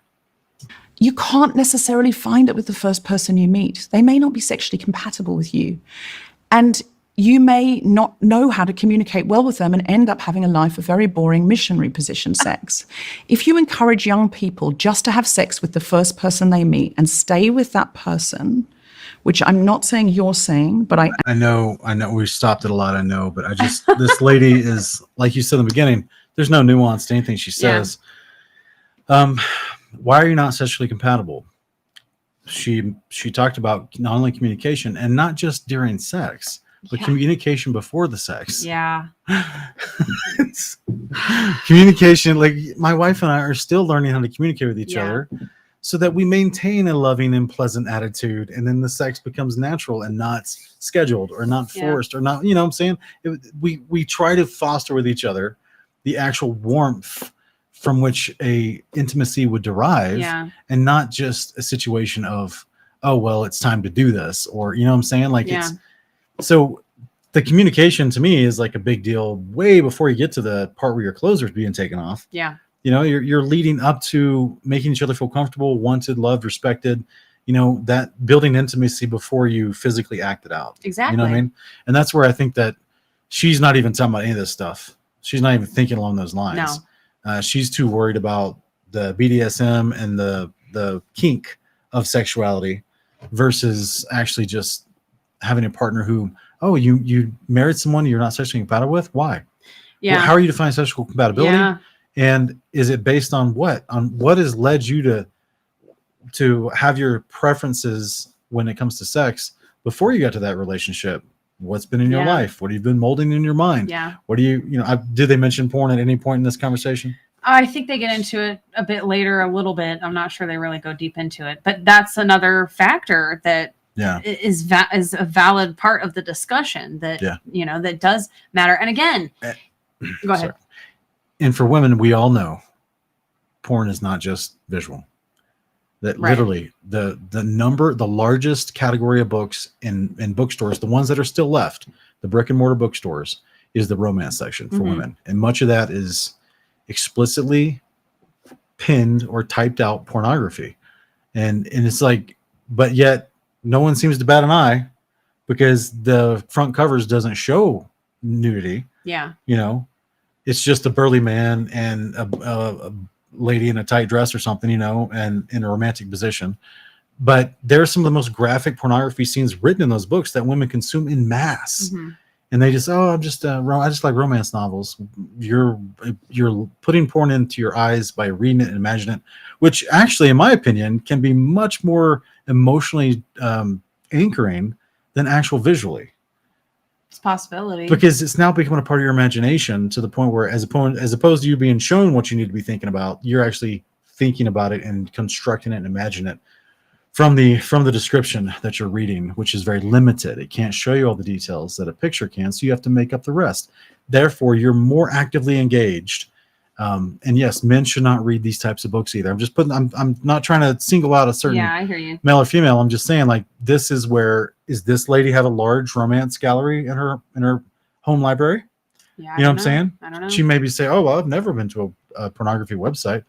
No, but you have, do you have books at the house that you've been engaging in that are causing you to have all these weird kinks and these ideas of preference and what you think is sexually compatible, when all you have to do is talk to the man and build that understanding of what you guys both like and dislike and how you want to be romanced. Just, you know, it requires actually being vulnerable with someone and talking about what you like and don't like. Yeah, well, and what she's also failing to realize here is that this issue of sexual compatibility is something that society has created. It's a narrative that's been given to us. It's not something that's innate within us where God instructs us, oh, by the way, when you're looking for a husband, make sure you find someone you're sexually compatible with. No, again, this is sex as the foundation of something, where sex is the most important aspect of a relationship. And I'm not saying it's not an important aspect of a relationship, but her whole premise is that you should not wait until marriage, because you have to make sure that you're gonna have sex with that person for the rest of your life. So you better make sure that it's good. Well, again, the statistics bear out that people who are virgins on their wedding night have the best sex lives because they don't have this whole world of perversion to compare it to. They don't have anything in their subconscious mind saying, oh, well, that one time something was really, really great, and this just isn't the same. And that's what this woman is promoting. She's promoting a comparison culture, a culture where whatever man you end up with is never gonna he's never gonna stack up to whatever you're comparing him to because of what you've been exposed to in your life. So it's just the irony of, what would heal her would actually have been a healthy, loving relationship with a strong Christian man who could lead her to God and guide her in life and make her feel safe and secure and loved. That's what she needed. And I actually know someone, I know of a couple that got divorced, and the woman claimed that there was sexual incompatibility. Mm-hmm. And then she went off and remarried someone that was also not sexually compatible. Let's just put it like that. Because she's then divorced that second guy. Yeah. And then it was in the discussion, it came out that she was also not sexually, quote unquote, sexually compatible with him either. And she knew it even getting into the marriage. Yeah. But yet she got into another marriage, and now she's not remarried, to my knowledge, a third time. And she's living a life of what she describes as polyamory. Mm. So casual hookup culture. she's been completely brainwashed by this feminist ideology. Yeah. I'm saying, if you don't have sex before you're engaged, well, engagement leads to marriage. You may end up with very little sexual fulfillment compared to what you could have had. You might not. You might get lucky. The first person you meet might just be amazing in bed with you and you find your space together and it might be wonderful. But I would say that is unlikely. And I would say Statistically, for the people who do meet that way, she's wrong. Right. Statistically, she's just wrong. that the reason that the pill changed how much sex women had and with what variety of partners is because it gave them autonomy. It gave them agency. Suddenly, I can. And guess what? When I can, I choose to try. When you give women the choice, which the pill did, to have some experience, we see that most women want some experience, want to find themselves sexually, want to feel, oh, this or not that, or yeah, or oh my God, this one. This is amazing. I could be with this guy forever. We hit it off. He's great in bed. We're working together. Oh, we've got a little problem now, but we'll work through it together because we love each other. Most people do some version of that. And maybe they hit a point in that monogamy where this relationship isn't working anymore, or something terrible happens, and they have another go at that. That's a large pattern. Now, how much of This is like some of these debates I've had where I'm speaking in specifics and then their responses to me is nothing but platitudes and bumper stickers, generalities, broad brush stroke descriptions. It's infuriating. It's like, you feel like you're just, you're talking to a machine or you're talking to a program. You don't feel like you're talking to, she can't break out of the programming of these little sloganeering. Yeah. Right. She's just repeating mantras and slogans. She's not actually digging into the conversation. These other two ladies are like getting specific. Yes. They got stats they're wanting to appeal to. They want to talk about the actual problems. And this lady wants to ignore the problems. Yeah. that is because that's what society expects? I don't know. But that is what most people tend to do. So for me, saying that because one night at a music festival, I had a really passionate, exciting encounter with somebody who I never saw again, that I am somehow minimizing rape is very disturbing. Did oh my gosh, what? Did someone say that? No one said that. No, it's because you won't admit how special and intimate sex actually is, because you want to say that it's meaningless and you can just have it with some rando at a concert. And then that's great. Yeah, no, nobody's saying that. They're saying that you won't admit that sex is an actual special sacred act, and that's why rape is considered so horrible, because sex is so intimate. Oh. I would love to know. I would love to take a polygraph with the lady in the red jacket and ask her if she's ever dabbled in witchcraft. Oh, yeah. I wouldn't be surprised. Yeah. It seems to be like because witchcraft offers you, lies to you about a sense of gaining power that you don't have. Yeah.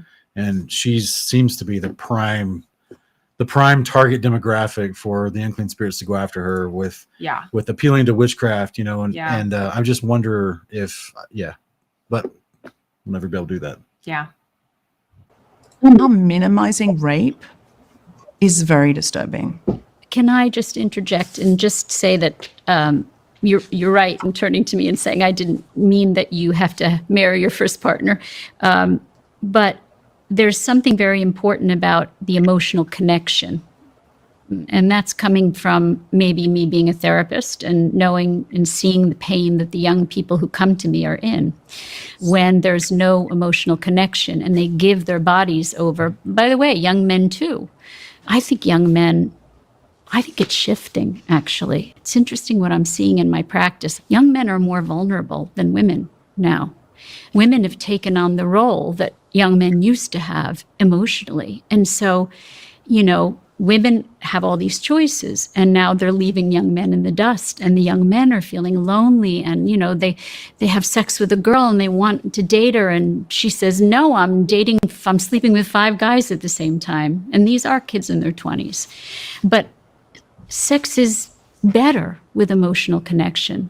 That doesn't mean you have to marry the first guy that you have sex with. I also want to say that there is something called neurotic repetition. A lot of the early feminists had a lot of trauma. You had trauma. A lot of people have had trauma. And what happens with trauma is it tends to be like PTSD.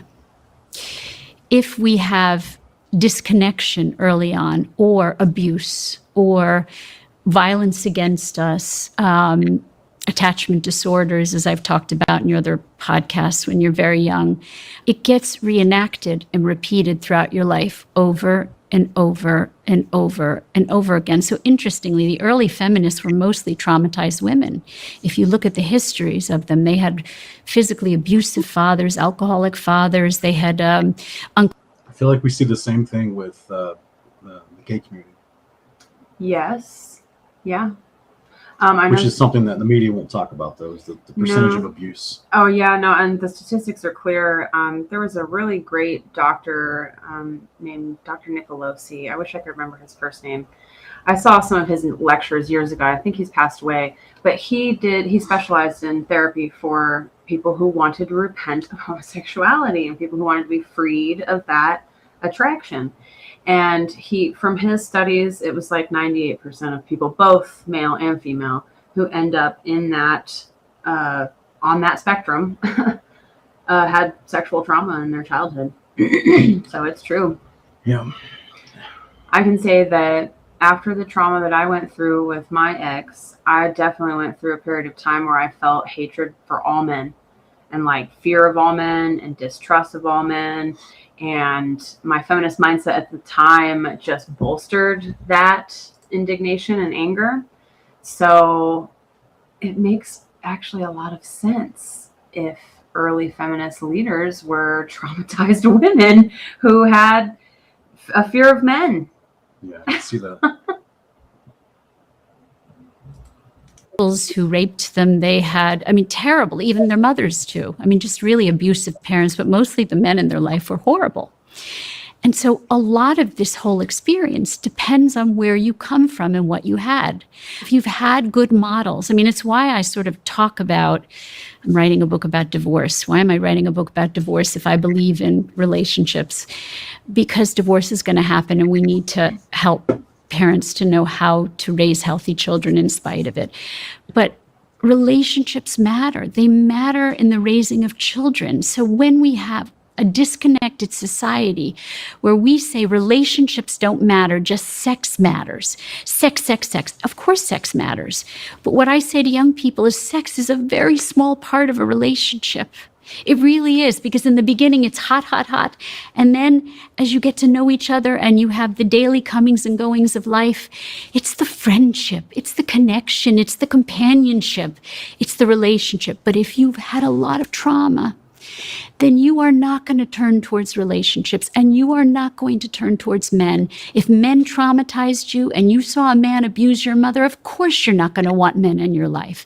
So a lot of it, I think the feminist movement does something which it's first of all, I'm going to say it's done a lot of good. I wouldn't be here. None of us would be here without it. But why? What? I don't know why these women think that feminism is the reason that they can sit on a podcast and have a conversation.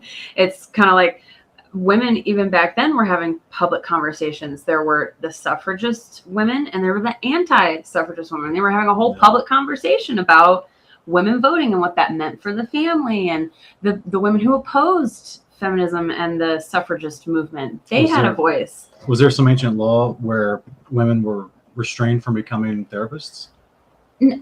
Well, I think therapy is a new profession, but I'm not aware of any law that women couldn't have public conversations. Women couldn't be involved in politics or philosophy. They just naturally didn't go that route. Could women be, in the 20th century, weren't women allowed in universities? Yes.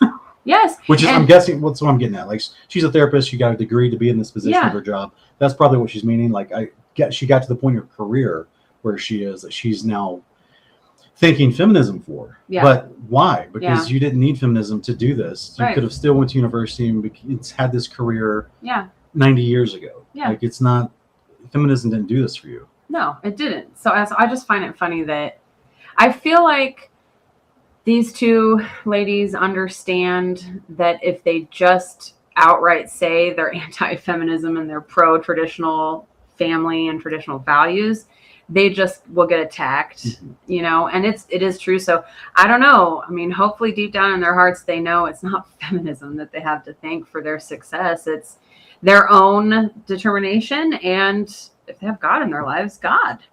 Right. Well, I agree with you. They don't want to be labeled a conservative or a trad wife, or believing in conservative values, and that seems about right. I mean, she is dressed like one of the women from Krypton, so I mean, I can understand, like, it's a very manly look that she's got going on for herself. So even though she's running a line, it looks like they've got her in the middle as far as ideology. So they've set her in the middle between an extreme and kind of a conservative woman who also is seemingly not wanting to use those type of words. Yeah. The lady in the bright colored dress. Those women that took the risks, we have to be grateful toward. But I mean, what it also did is it distorted a lot of the importance of relationships and how important male and female relationships are. I'll stop there because I've talked too much. But can I say something about agency? Because this word came up earlier, and I've been thinking a lot about it recently, and I just find it interesting as a subject. So I think that actually a better way of thinking about agency than is this binary thing that, you know, humans have agency, etc., is it's kind of more of a personality trait. I think that some people are very agentic. Some people are able to set their minds on doing something and they just make it happen. Those people are very well suited to making their own decisions. Those people hate the idea of any kind of limits on their freedom. But they are unusual people. Most people actually, they go with the flow. They kind of do what other people around them are doing. They drift a little bit. They're a little bit passive. They kind of make decisions based on what seems normal. They follow the template as it appears to them in their moment. You know, that's not necessarily a bad thing, but it does mean that those people are more vulnerable to bad scripts. The problem with the sexual liberation narrative is it assumes that everyone is highly agentic. It assumes that everyone is capable of being faced with all these various choices and saying, I'm going to choose this one and that one and making it happen, rather than what I think is more realistic, and particularly when you're talking about young people, and I think even more talking about young women. I think young women are particularly mimetic, and particularly, I mean, there are studies showing this, that women are, for instance, more likely to imitate other people's body language. They're more likely they pick up slang more quickly than men do. Yeah, so she's essentially saying the obvious thing in life. Men are leaders, women are designed to follow the flow that a man leads by. Like, this is why Christ is the head of the church, and Christ is the head of a man is the head of a woman. This is what the biblical hierarchy was for the creation. It's how we're all created. So there's going to be some women that are stronger willed. That doesn't mean they're trying to intentionally just run around as a natural genetic inclination to usurp men, right? Especially if there's men agreeing with if it's logical, sound, and good for everybody. Usually, even the strong-willed women will agree with that. Right. But what we're noticing is, because we have decades now of feminist data to look at, is all of these strong-willed women that are leading the feminist charge and being vocal, outspoken of feminism in the public society, as the woman in the red, blazer with the shoulder pads, she's arguing for social decay.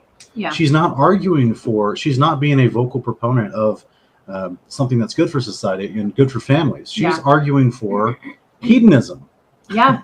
Pure hedonism. Which is what biblically you would need the man to step in and be the righteous example of a good society. Right? So which the women could fall after that pattern. But when you have unrighteous men in the society going around promoting hedonism, which is, I guess, some content we'll react to at another time, which is part of what's considered being labeled as the red pill community in some of the modern slang. You have men who are being very vocal leaders for unrighteousness. Right. To which I believe it plays right into the feminism thing. And the feminist women are like, these guys will let us do whatever we want, and then they just get sucked into just being prostitutes, basically. Yeah. Yeah. That's it's kind of a weird. It's a weird system of control that is just wrapped in all these slogans of freedom. Yeah, it's the illusion of freedom.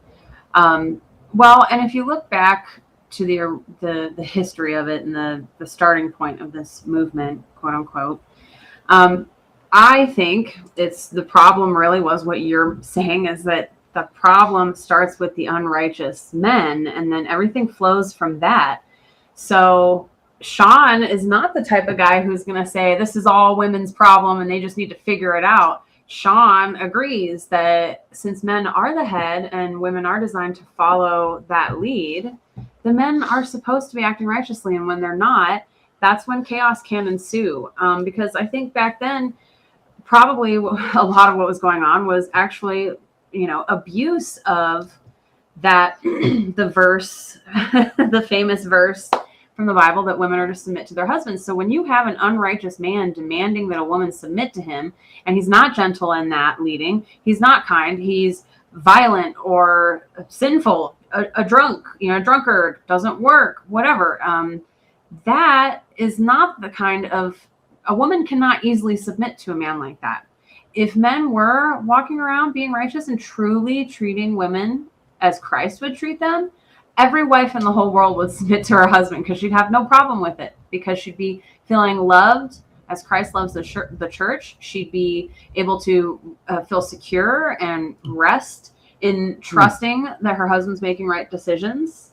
I'm speaking from experience, unless you disagree with me. No, I agree with you. I agree 99 out of 100. Sure, there's going to be an outlier.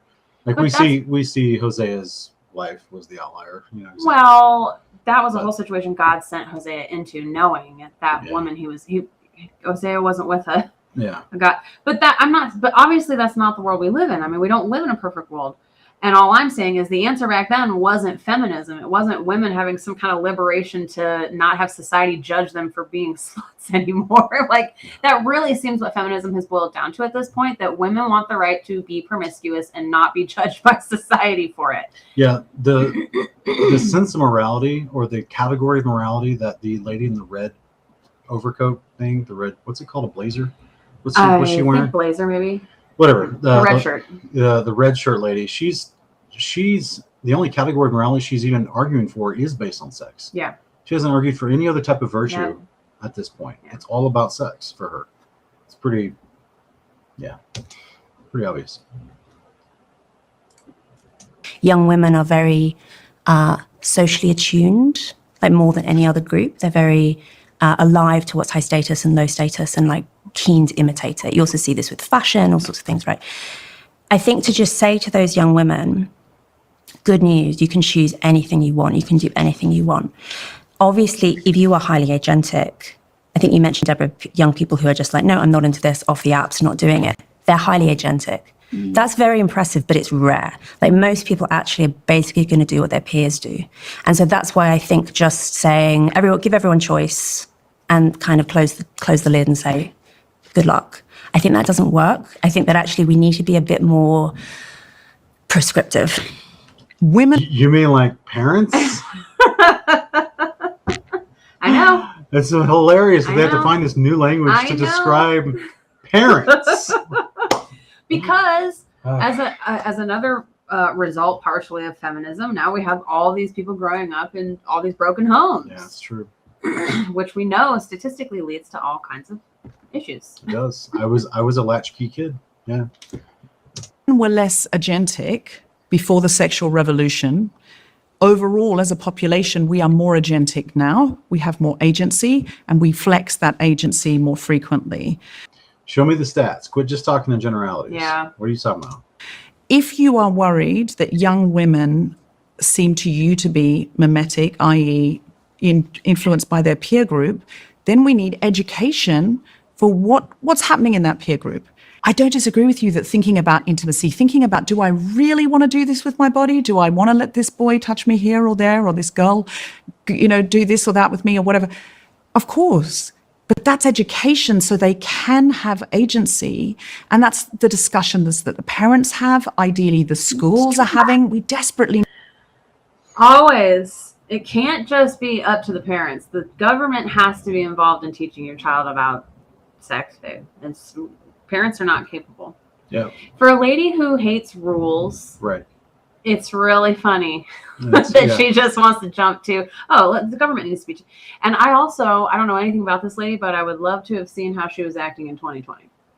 Yeah, I would love to see how much she hated rules in 2020. I can still see the tan line from the mask on her face. Hey, I think she spelled feminism wrong. She meant to say COMMUNIS. Yes. Yes, and actually, I don't know if we're going to see this part in the video, but this is like a 2.5-hour debate, so Sean and I aren't watching the whole thing. Yeah. But at one point, she does start talking about capitalism versus feminism. Course, and I'm like, first of all, feminism is not an economic. How are you comparing? Oh, yeah. But then it was just like, yeah, because of course, because patriarchy, capitalism, feminism oppression. is just communism in a skirt. It is. It's a female vocalized communism. Yeah. And their kink is govern me harder, daddy. Yes. Yeah. That's the quiet part they don't say out loud. Need that. That's what we're doing here, right? We're trying to. Yeah. But rather than saying they need rules, I would say they need to be further attuned to their own desires, their own body, their own environments, relationships. I bet she agrees to the rule of consent. Yeah. Also, this doesn't mean anything. What do you mean? Oh, they don't need rules. They need to be more attuned to their bodies and their pleasures. So what? They just need to go out and have a bunch of casual sex? That's what you're saying? So when their body tells them to go, go kill some boy because he hurt her, or to kill some girl for stealing her boyfriend. Yeah. Are they to be attuned and just obey whatever that is? Right. Or should they have some sort of guideline for morality and virtue? Right. Like, it's just, it's like, again, sloganeering. Yeah. Slogans. This is what communism did to brainwash the masses, is they make slogans that people can easily memorize, and they plastered them everywhere with paper posters. How long does it feel right to me, listening to my own body, listening to my own mind, having confidants that they can talk to who are older and more responsible if they don't feel comfortable talking to their parents, because some kids, of course, teenagers don't necessarily go, Mom, I had this urge. Do you provide other people in their community who they might have that conversation with? There are all sorts of ways that we can make sure our girls and our boys have agency and listen to themselves. But when I hear rules, when I hear it's just better for them not to until they're engaged and then just stick with that person for life, ideally, I fear that is taking us back generations, and women 100% were not happier then. They put up with more. The more I'll make this quick. The more I listen to this particular woman express this extreme version of feminism, which I would consider fourth wave feminism, which is pro harlotry feminism. Yeah.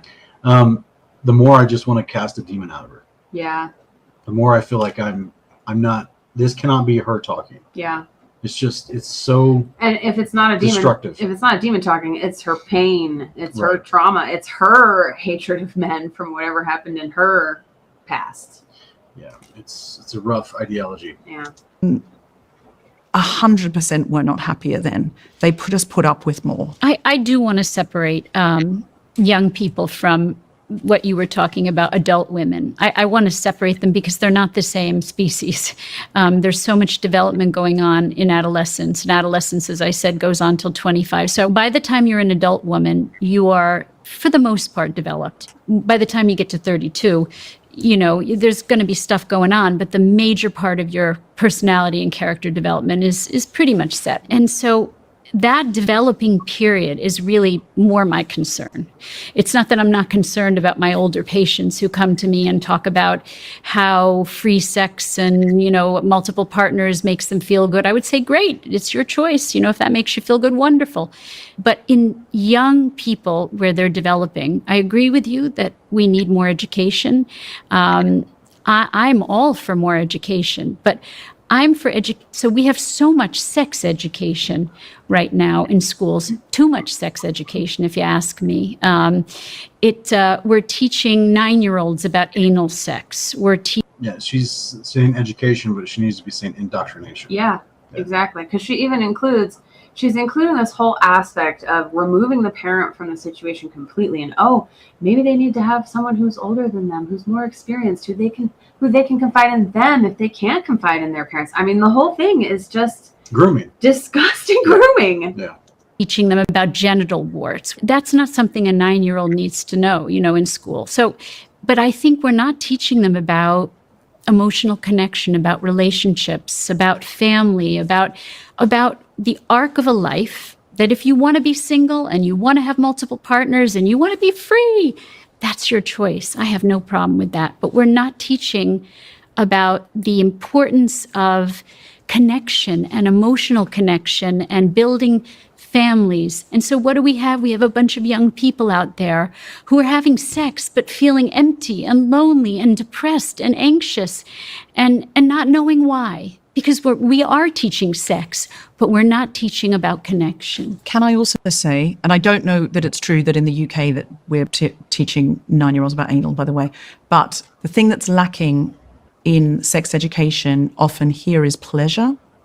They do not talk about how pleasurable it can be, or that girls should be, when they have their first sexual experience, ideally as young women, that are not girls, but of course they should be young women, they should be of age, that they're yeah, lady, you're not clarifying at what age are you teaching, are you going to be encouraging teaching young girls about pleasure, and how are you going to go about doing that? This whole it's just so delusional. Pleasure matters. Grooming. Yeah.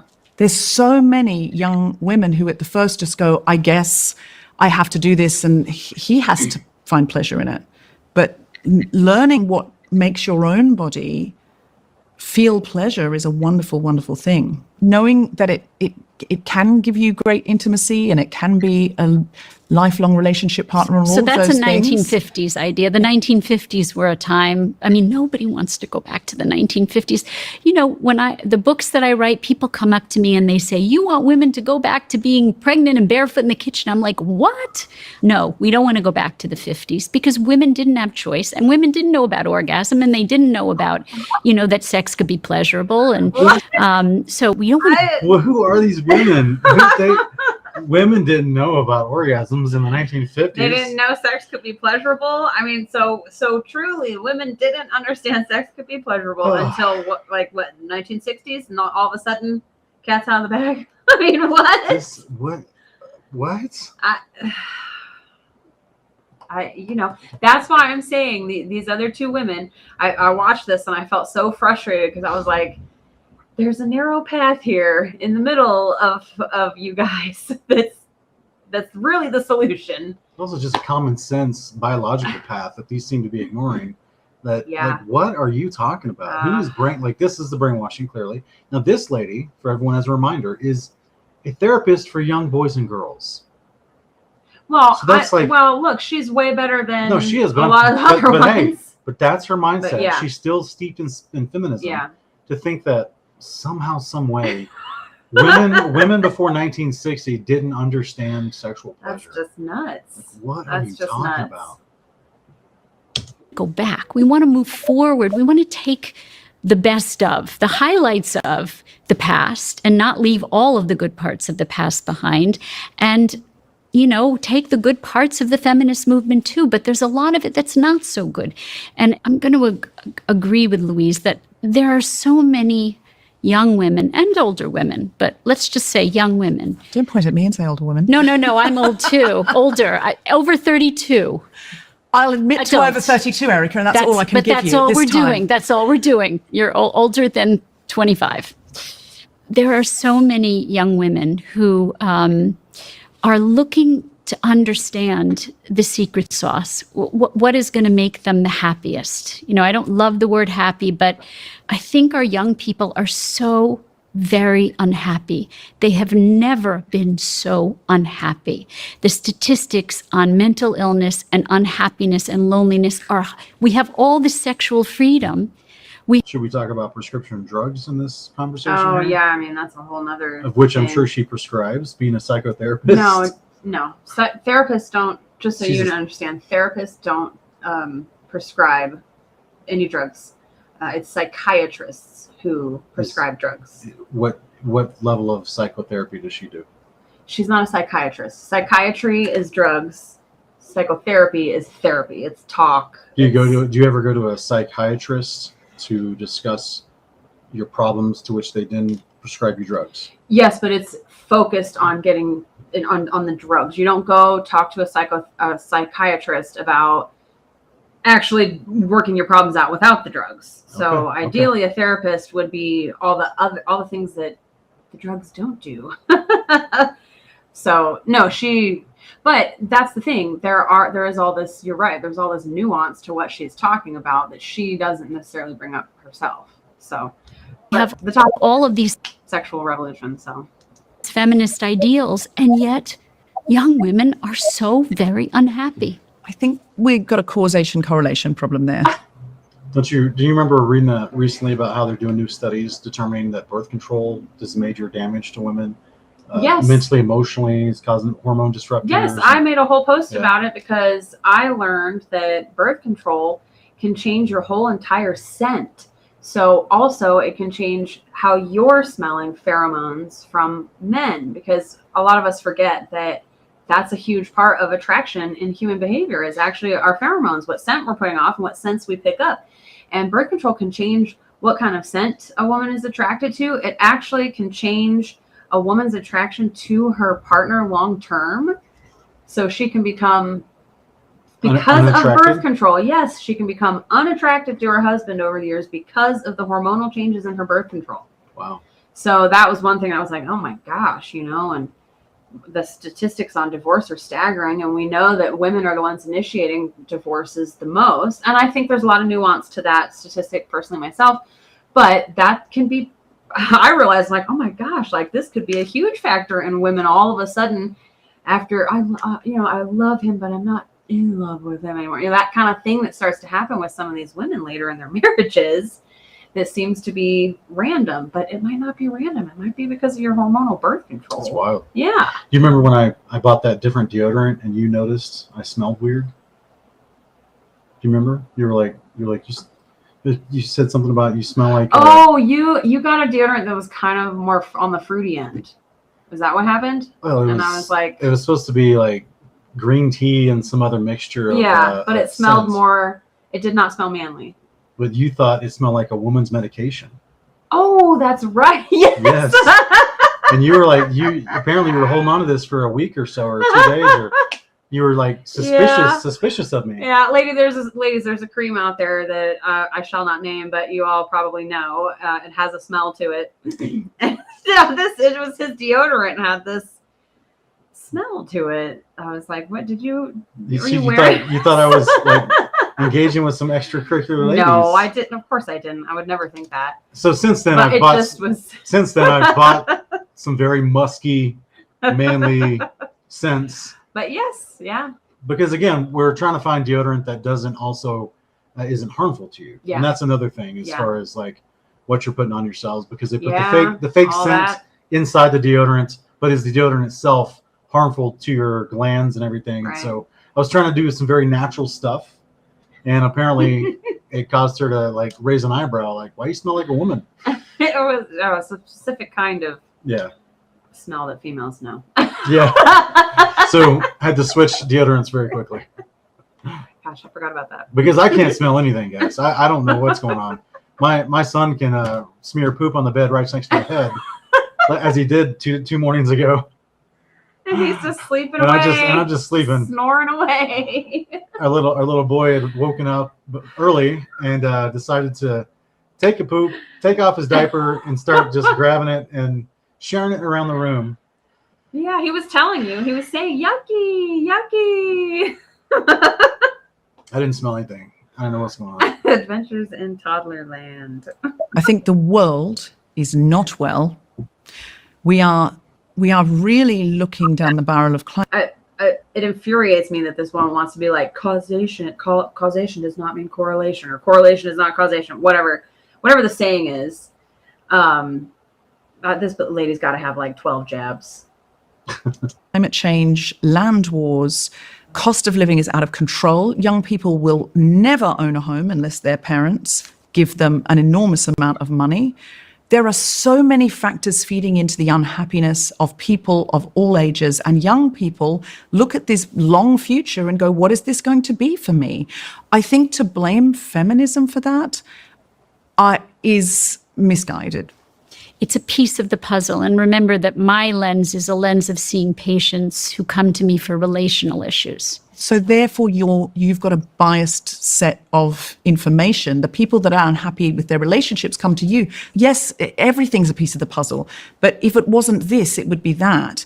And what that was, oh, I'm stuck with this person now that we're not having sex and it's a miserable time and he doesn't talk to me and I don't talk to him, but I can't really get out of it.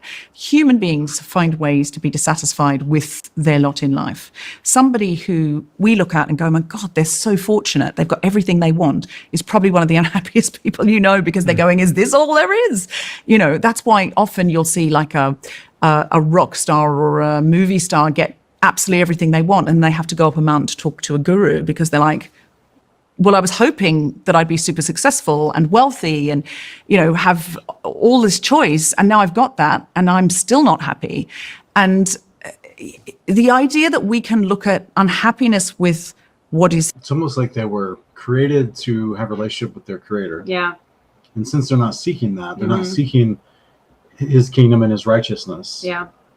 Then their life is emptiness. Yeah, which really, as you and I and everyone watching knows, that's the true core of the problem here for everyone involved, is that big God-sized hole inside of all these people. Yeah.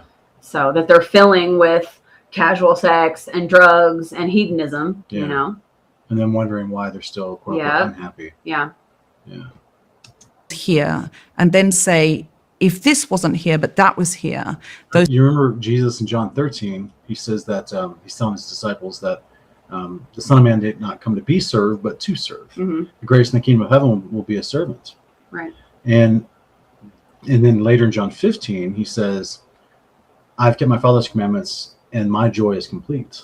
Yeah. So that is the secret to joy in life. Yes. Is that we serve others as we keep the commandments of God, the Father.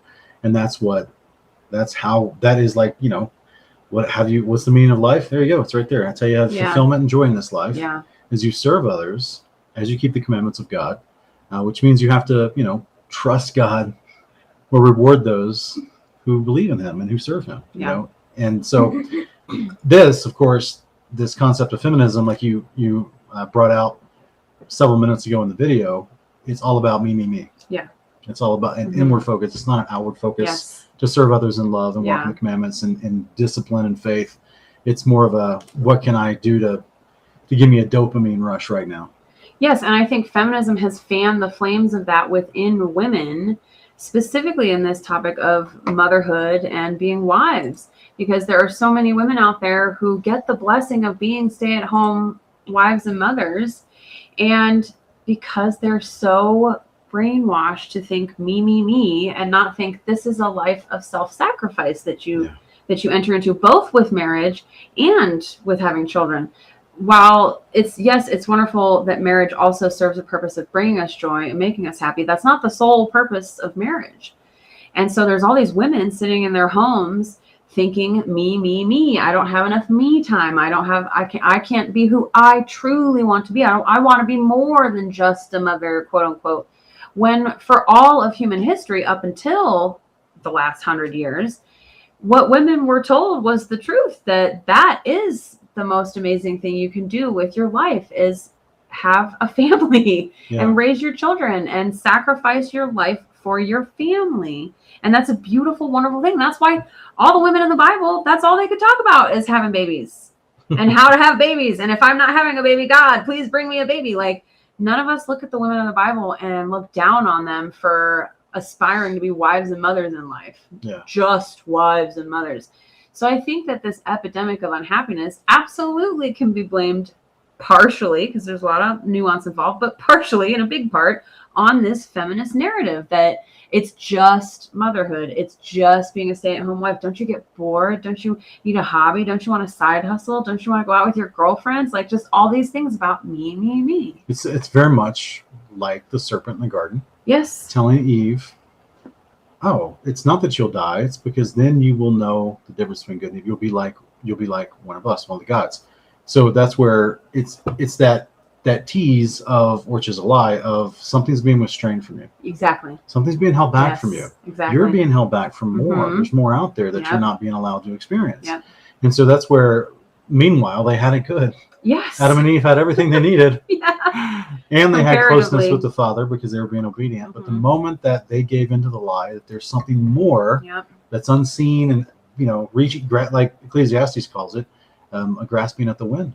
Yeah. And that was when you believe it's actually attainable, that there's something else that's being withheld from you, then suddenly you abandon the things that are already bringing you stability and happiness. Right.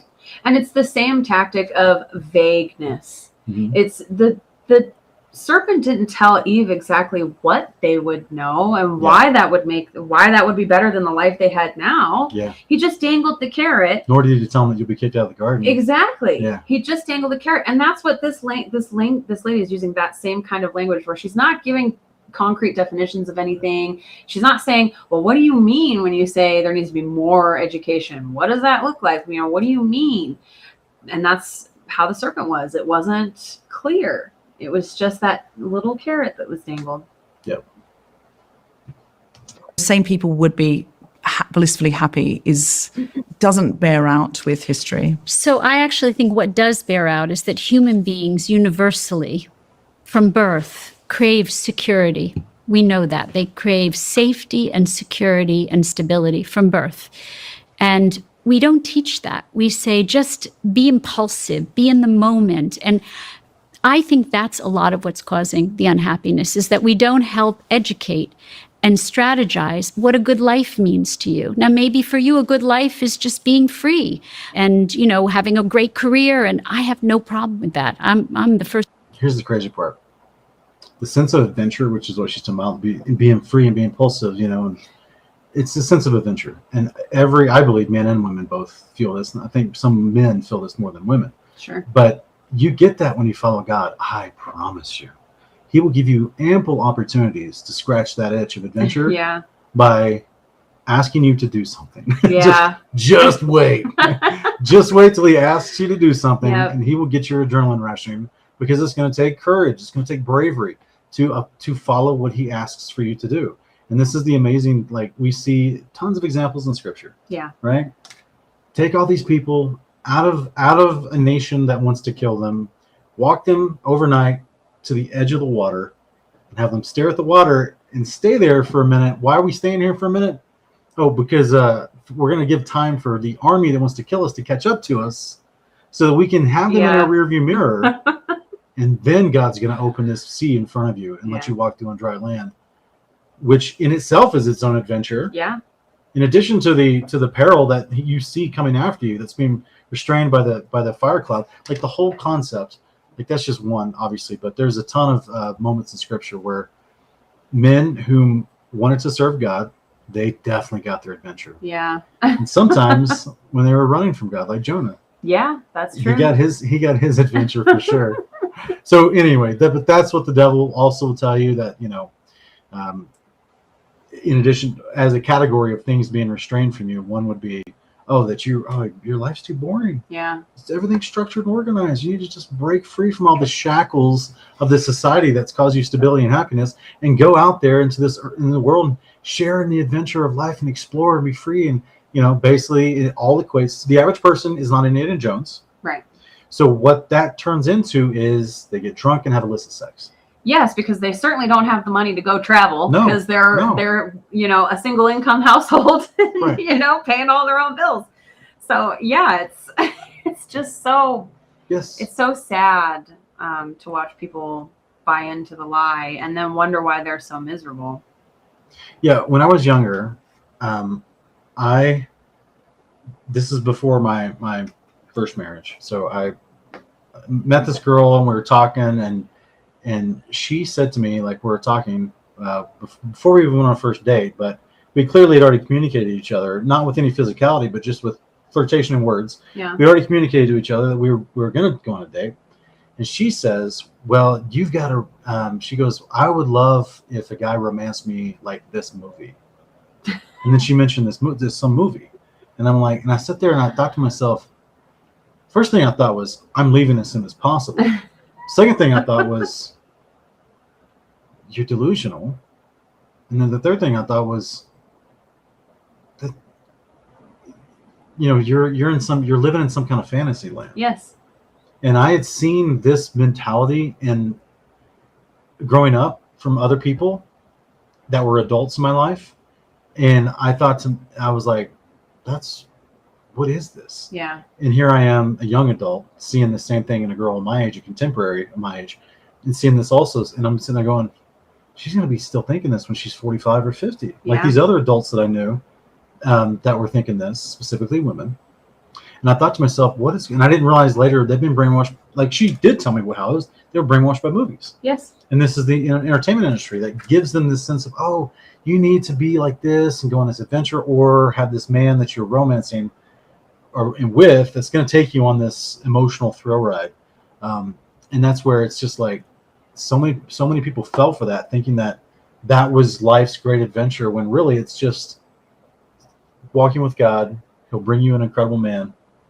Then you'll have the love and the romance that you want. Yeah, and actually, he's the best matchmaker. What's really sad too is now being a mom myself, like having children is an adventure.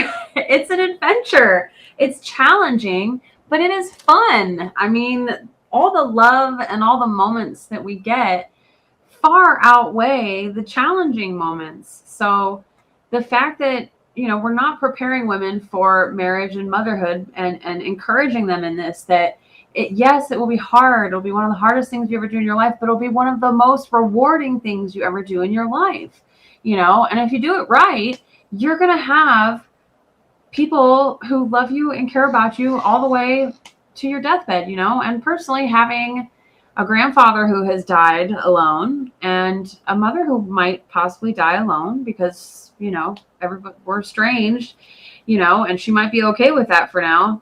That's a sad thought, it's sad. So I think people also forget that for most of human history, families and children weren't just about the experience of the children when they're young and they're cute. It was also about when you're aged and old and, need your children to care for you. And that was like something that was just naturally accepted in society for most of human history, that was part of, in fact, a lot of cultures outside of the West still have this very core value of the family unit. And, most people don't move out of their parents' houses until they're married in a lot of other cultures. So it's sad that, that is the adventure, is marriage and children and growing into old age with those people, that is an adventure in itself. Just wanted to say the women's movement gave women choice to have the life they want to have. Absolutely.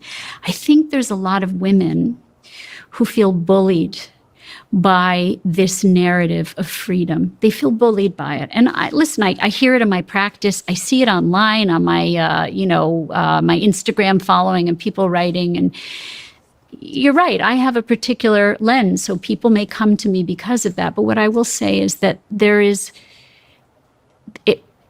feminist movement, at least the second wave of the feminist movement, was a little bit of a cabal, in a sense that it was a small group of women saying every woman should feel this way. Every woman should want to go out to work and leave their children in daycare. Every woman should want free sex. And the bottom line is, a lot of women don't. A lot of women want the choice to be respected, to have intimate and loving and marital relationships and monogamy. And they want to be able to stay home with their children and have society say, you are amazing, and admire them for it. And what I know is that there's a lot of young women and adult women who are feeling pressured to live a life that isn't making them happy, that is without relationships, that's without having one intimate partner, that is, freedom without any limits. So what she just described there about second-wave feminism, a small group of women shouting for something that the other larger amount of feminists may not have particularly been shouting for, that's called riot mentality. So in a riot, you have people that have angst, and they're going out in protest to speak their mind on something they disagree with, but there's something called provocateurs in the crowd. There's agitators in the crowd that turn that protest into a riot. Yeah. And they're the ones, it's a small group of people. Yeah. They're the ones that start throwing the Molotov cocktails, start shooting at the police, start throwing bricks at the police or whatever. And this is what turns it into an actual riot above and beyond the actual just grievance of the protest. Yeah. Right. And so this is where the mob, though, then gets sucked into the riot. Right. Because they're already there. Right. Yeah. So this is the enemy this is long standing psychology. The enemy's already really, this is why I don't think it's any coincidence that what they're talking about is the sexual revolution. Yeah. Because rioting is a fundamental concept of the revolution, right? Yeah. This is what communism, again, it's not just communism, guys. This is what we've talked about on our channel. It literally is, communism is a modern word for it, but this is the same ideology that fueled Babylon and the Tower of Babel. Yeah. This is the same concept, the same lies of the certain serpent to collectively fool people and bring them together in a large mob in order for one purpose. And then warfare, rioting, he can fool them all at that point once they're collected. And so this is why it becomes then a collectivistic authoritarian society that births out of a revolution. And this is historically always the way it happens. Communism is just the modern, more sadistic and brutal face of it. Yeah. But in ancient times, it was through transfer of power through kingdoms, kings, princes, things like that. So basically, that's what she's describing, is that she's still trying to glorify second feminism, but she said, well, a lot of other things, this kind of a cabal of things got pushed into modern feminism, second feminism. Yeah, I would completely disagree with her that first wave feminism was great and fine, and that's exactly what we needed. And then second wave got kind of weird. No, because she herself said that the first feminists were traumatized women. So she herself admits that they weren't necessarily coming from a place of psychological health and stability and safety and security and good fellowship with God. You know, they were coming from a place of brokenness. And then she clearly hasn't done the research into it, but those early feminists, they were a cabal. They were into theosophy and the start of they're some of the first people to promote the start of this new age religion that we see engulfing us now. You know, some of them glorified Lucifer as, you know, the unsung hero of the Bible, and Satan got a bad rap. I mean, you mean witches? Yeah, there was toxic femininity going on in the first wave of feminism. And so many of these women today don't want to admit that it was wrong from the start. It was a bitter root from the start. If women feel bullied by freedom, I feel like they should try the alternative. I still feel the predominant narrative is the rom-com one. The predominant narrative is you should be married by 30 with a white dress. Everyone should stand around and say, you've done it now. You should have babies. That to me is still the predominant narrative, that you are. Listen to her cynicism. Yeah. Everyone's standing around saying, you've done it now. I'm pretty sure even in England, where I think she's from, that's not the same. That's not a sense of jovial excitement for someone getting married. Yeah. That's more of a sarcastic way Yes. of being like, oh, golf clap. Tied the ball and chain on now. Yeah. And like, wait a minute, what? So like, even she can't even, in a quick anecdotal example, show any kind of appreciation, joy, or excitement for someone that's joining in lifelong commitment to someone else out of their own decision. Here she is saying women need to have choice and decision and the freedom to make their own choices, but then she's demonizing a woman that chooses to follow a biblical narrative. Yes, and if you remember at the beginning, she talked about how she never found anyone. Right.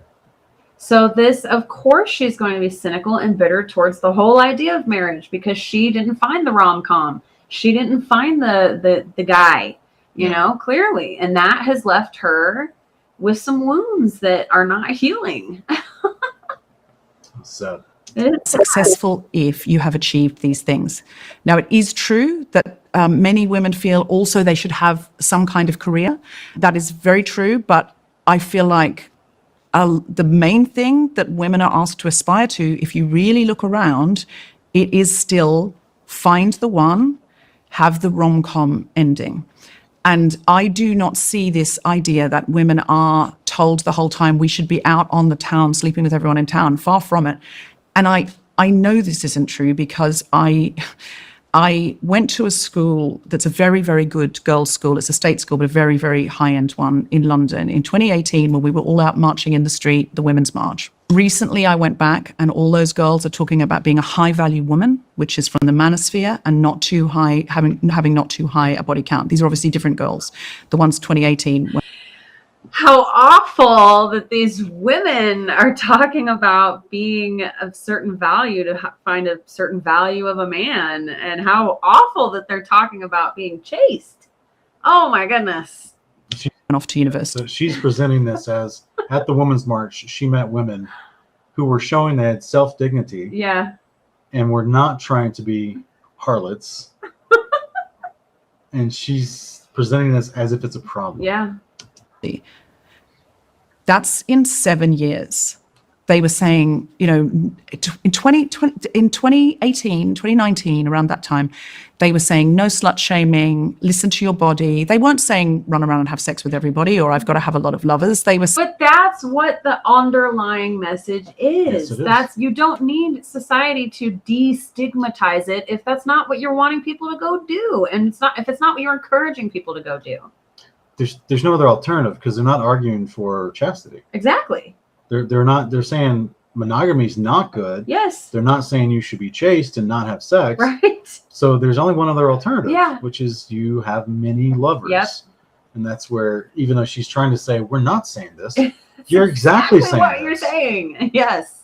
Again, this is the lies of the enemy. Is like Yeah. they will, while sticking the knife in you, I'm not hurting you. What are you Yeah. talking about? Why are you complaining? I'm not hurting you. Why are you complaining? Because she's literally saying that, I don't know how women could feel bullied by freedom. I don't know how women could feel bullied by this movement. And then she moves right into shaming these women that she sees now after 7 years after the march. Now she goes to that school and now she's seeing women talking about being chaste and she's shaming them.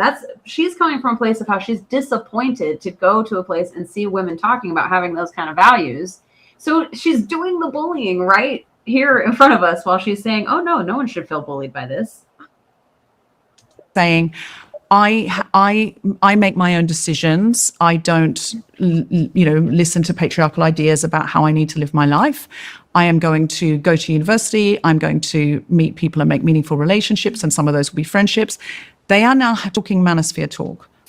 I made the biggest investment. Unreal. So the lady in the green shirt that hasn't spoken much, who seems to be much more conservative, I'm surprised that she's not stepping up and going, hey, why are you demonizing women who are using their choice to choose a life of conservatism or chastity? Yeah, and she's blaming it on the manosphere. In her mind, there's no possible form of reality where women could, on their own, decide, I don't like this hookup culture. I don't want to do this. I want to save myself for marriage. I want to find a good man. I want to learn how to be a good wife. Like, she's literally saying that women don't have the brain power to choose that for themselves. It's the manosphere that are causing women to say these things now. And it's so dangerous how the manosphere is now. It's not that me, myself, I'm a good example. I lived my life according to these feminist tropes for many years. And yes, I was one of those people ending up in therapy, feeling alone and empty and tired of it, and eventually I just gave up on men completely. And then I found God, and everything changed when I found God. And before I even found him, I was already seeing the problem with this lifestyle and how it was not good for me. And then of course I found God, and he changed me from the inside in terms of, gosh, I understand it's fornication, and I understand it's so much work. It's so bad for me on so many more levels that I can't physically see with my eyes. That, so on my own, and then with the help of God, I learned those things. And if I had wanted to get married, because I didn't know that he was going to bring you to me. At that time, I was not planning on marriage. But if I was planning on marriage, then my thoughts would have been going to, okay, being a high value woman, being a good wife, being someone who attracts a good godly man, that's something I did on my own. It wasn't some manosphere I fell into that influenced me to think that. Yeah, it was the son of manosphere. Yes, the real manosphere. Yeah.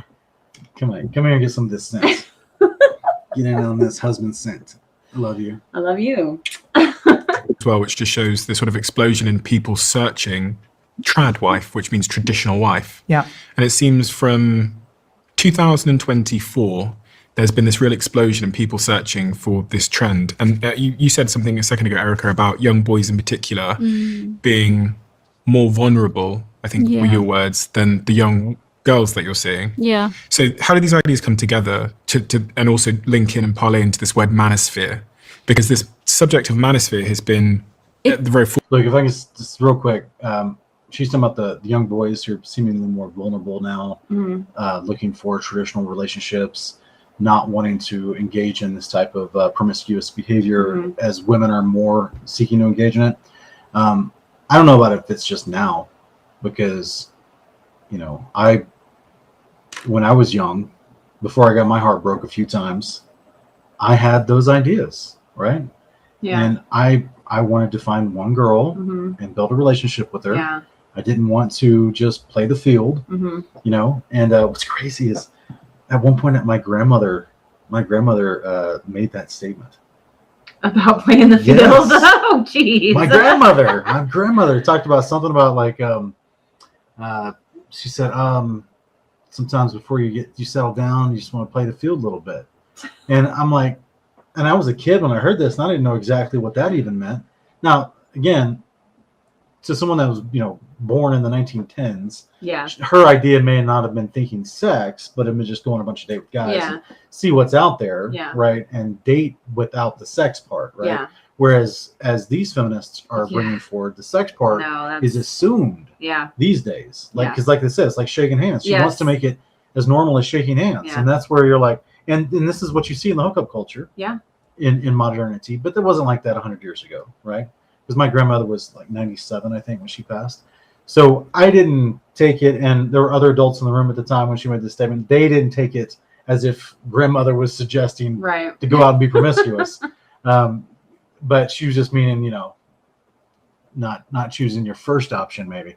But even as a young man in my teens, that was in my mind. Yeah. Of I would like to find someone that I enjoy, and that I clearly was not done growing on my own. Yeah. Clearly had a lot of issues on my own. But when I went through breakups, I took it really hard. Like I was devastated. Yeah. That's actually what brought me to Christ. Yeah. When I was 17, because I went through a breakup and I was super depressed for like 4 months.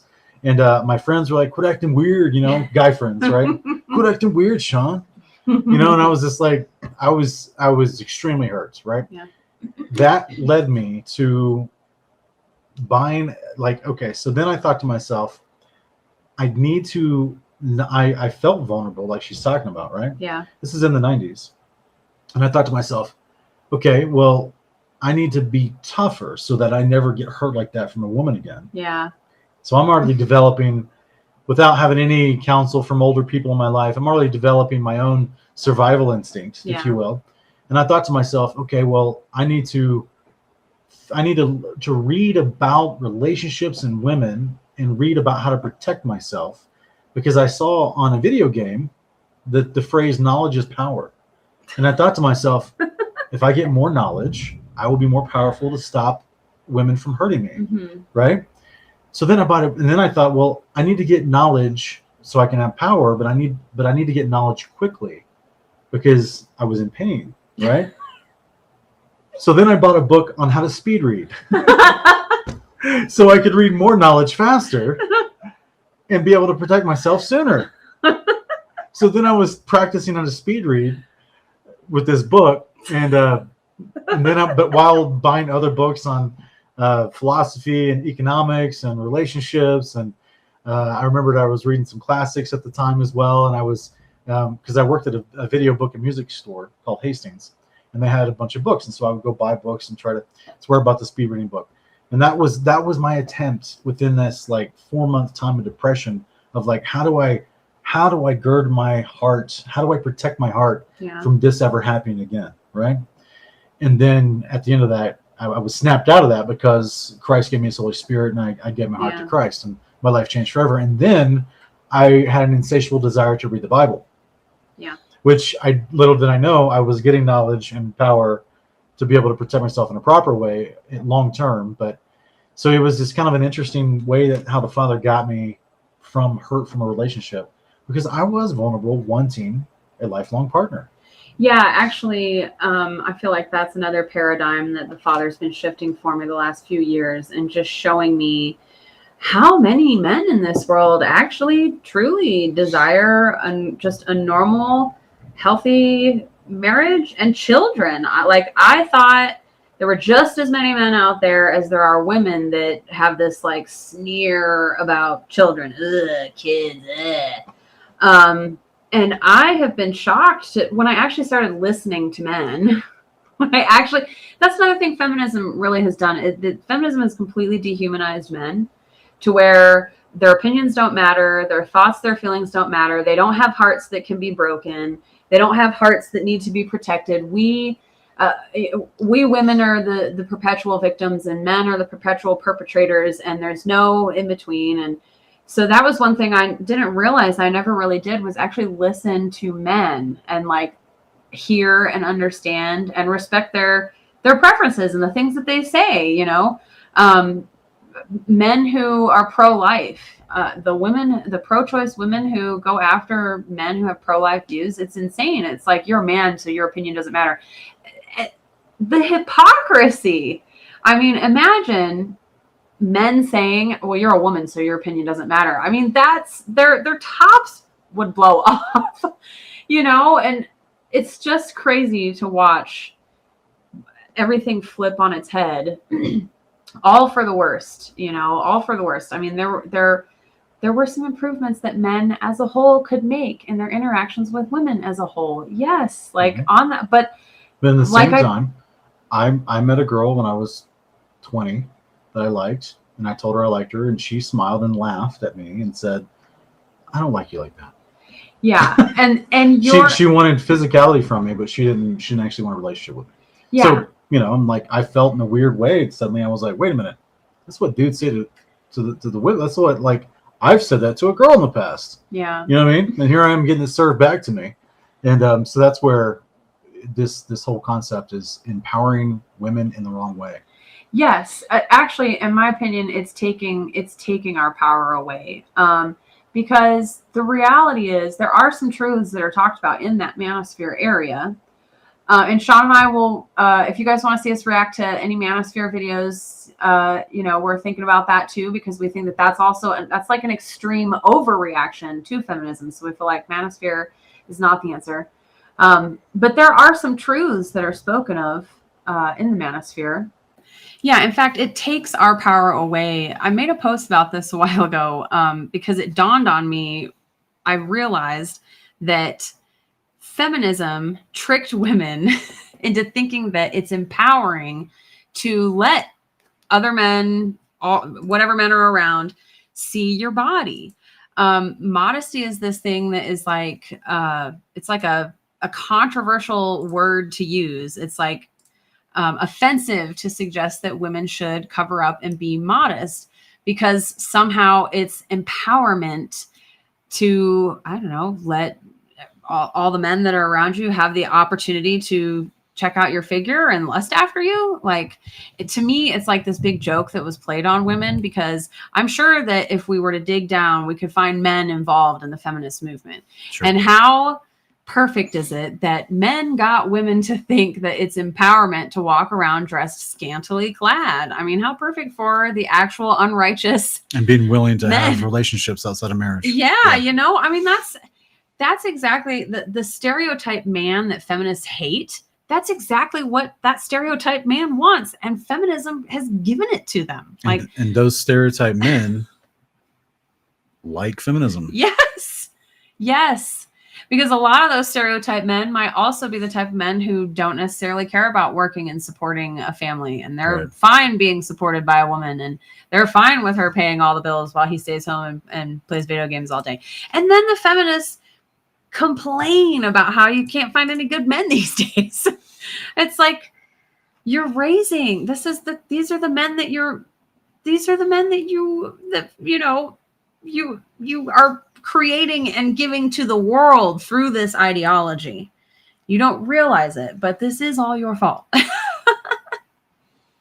I'm trying to remember that verse in, I want to say it's in First Timothy or Second Timothy, where it talks about men who prey on widows and weak-willed women. Yeah. Yes. Yep. And it's a concept where they want, because they would prey on them in the sense that they're taking advantage of them to go live with them and that Right. kind of stuff, take their money from them. And I mean, we see that in society today. do.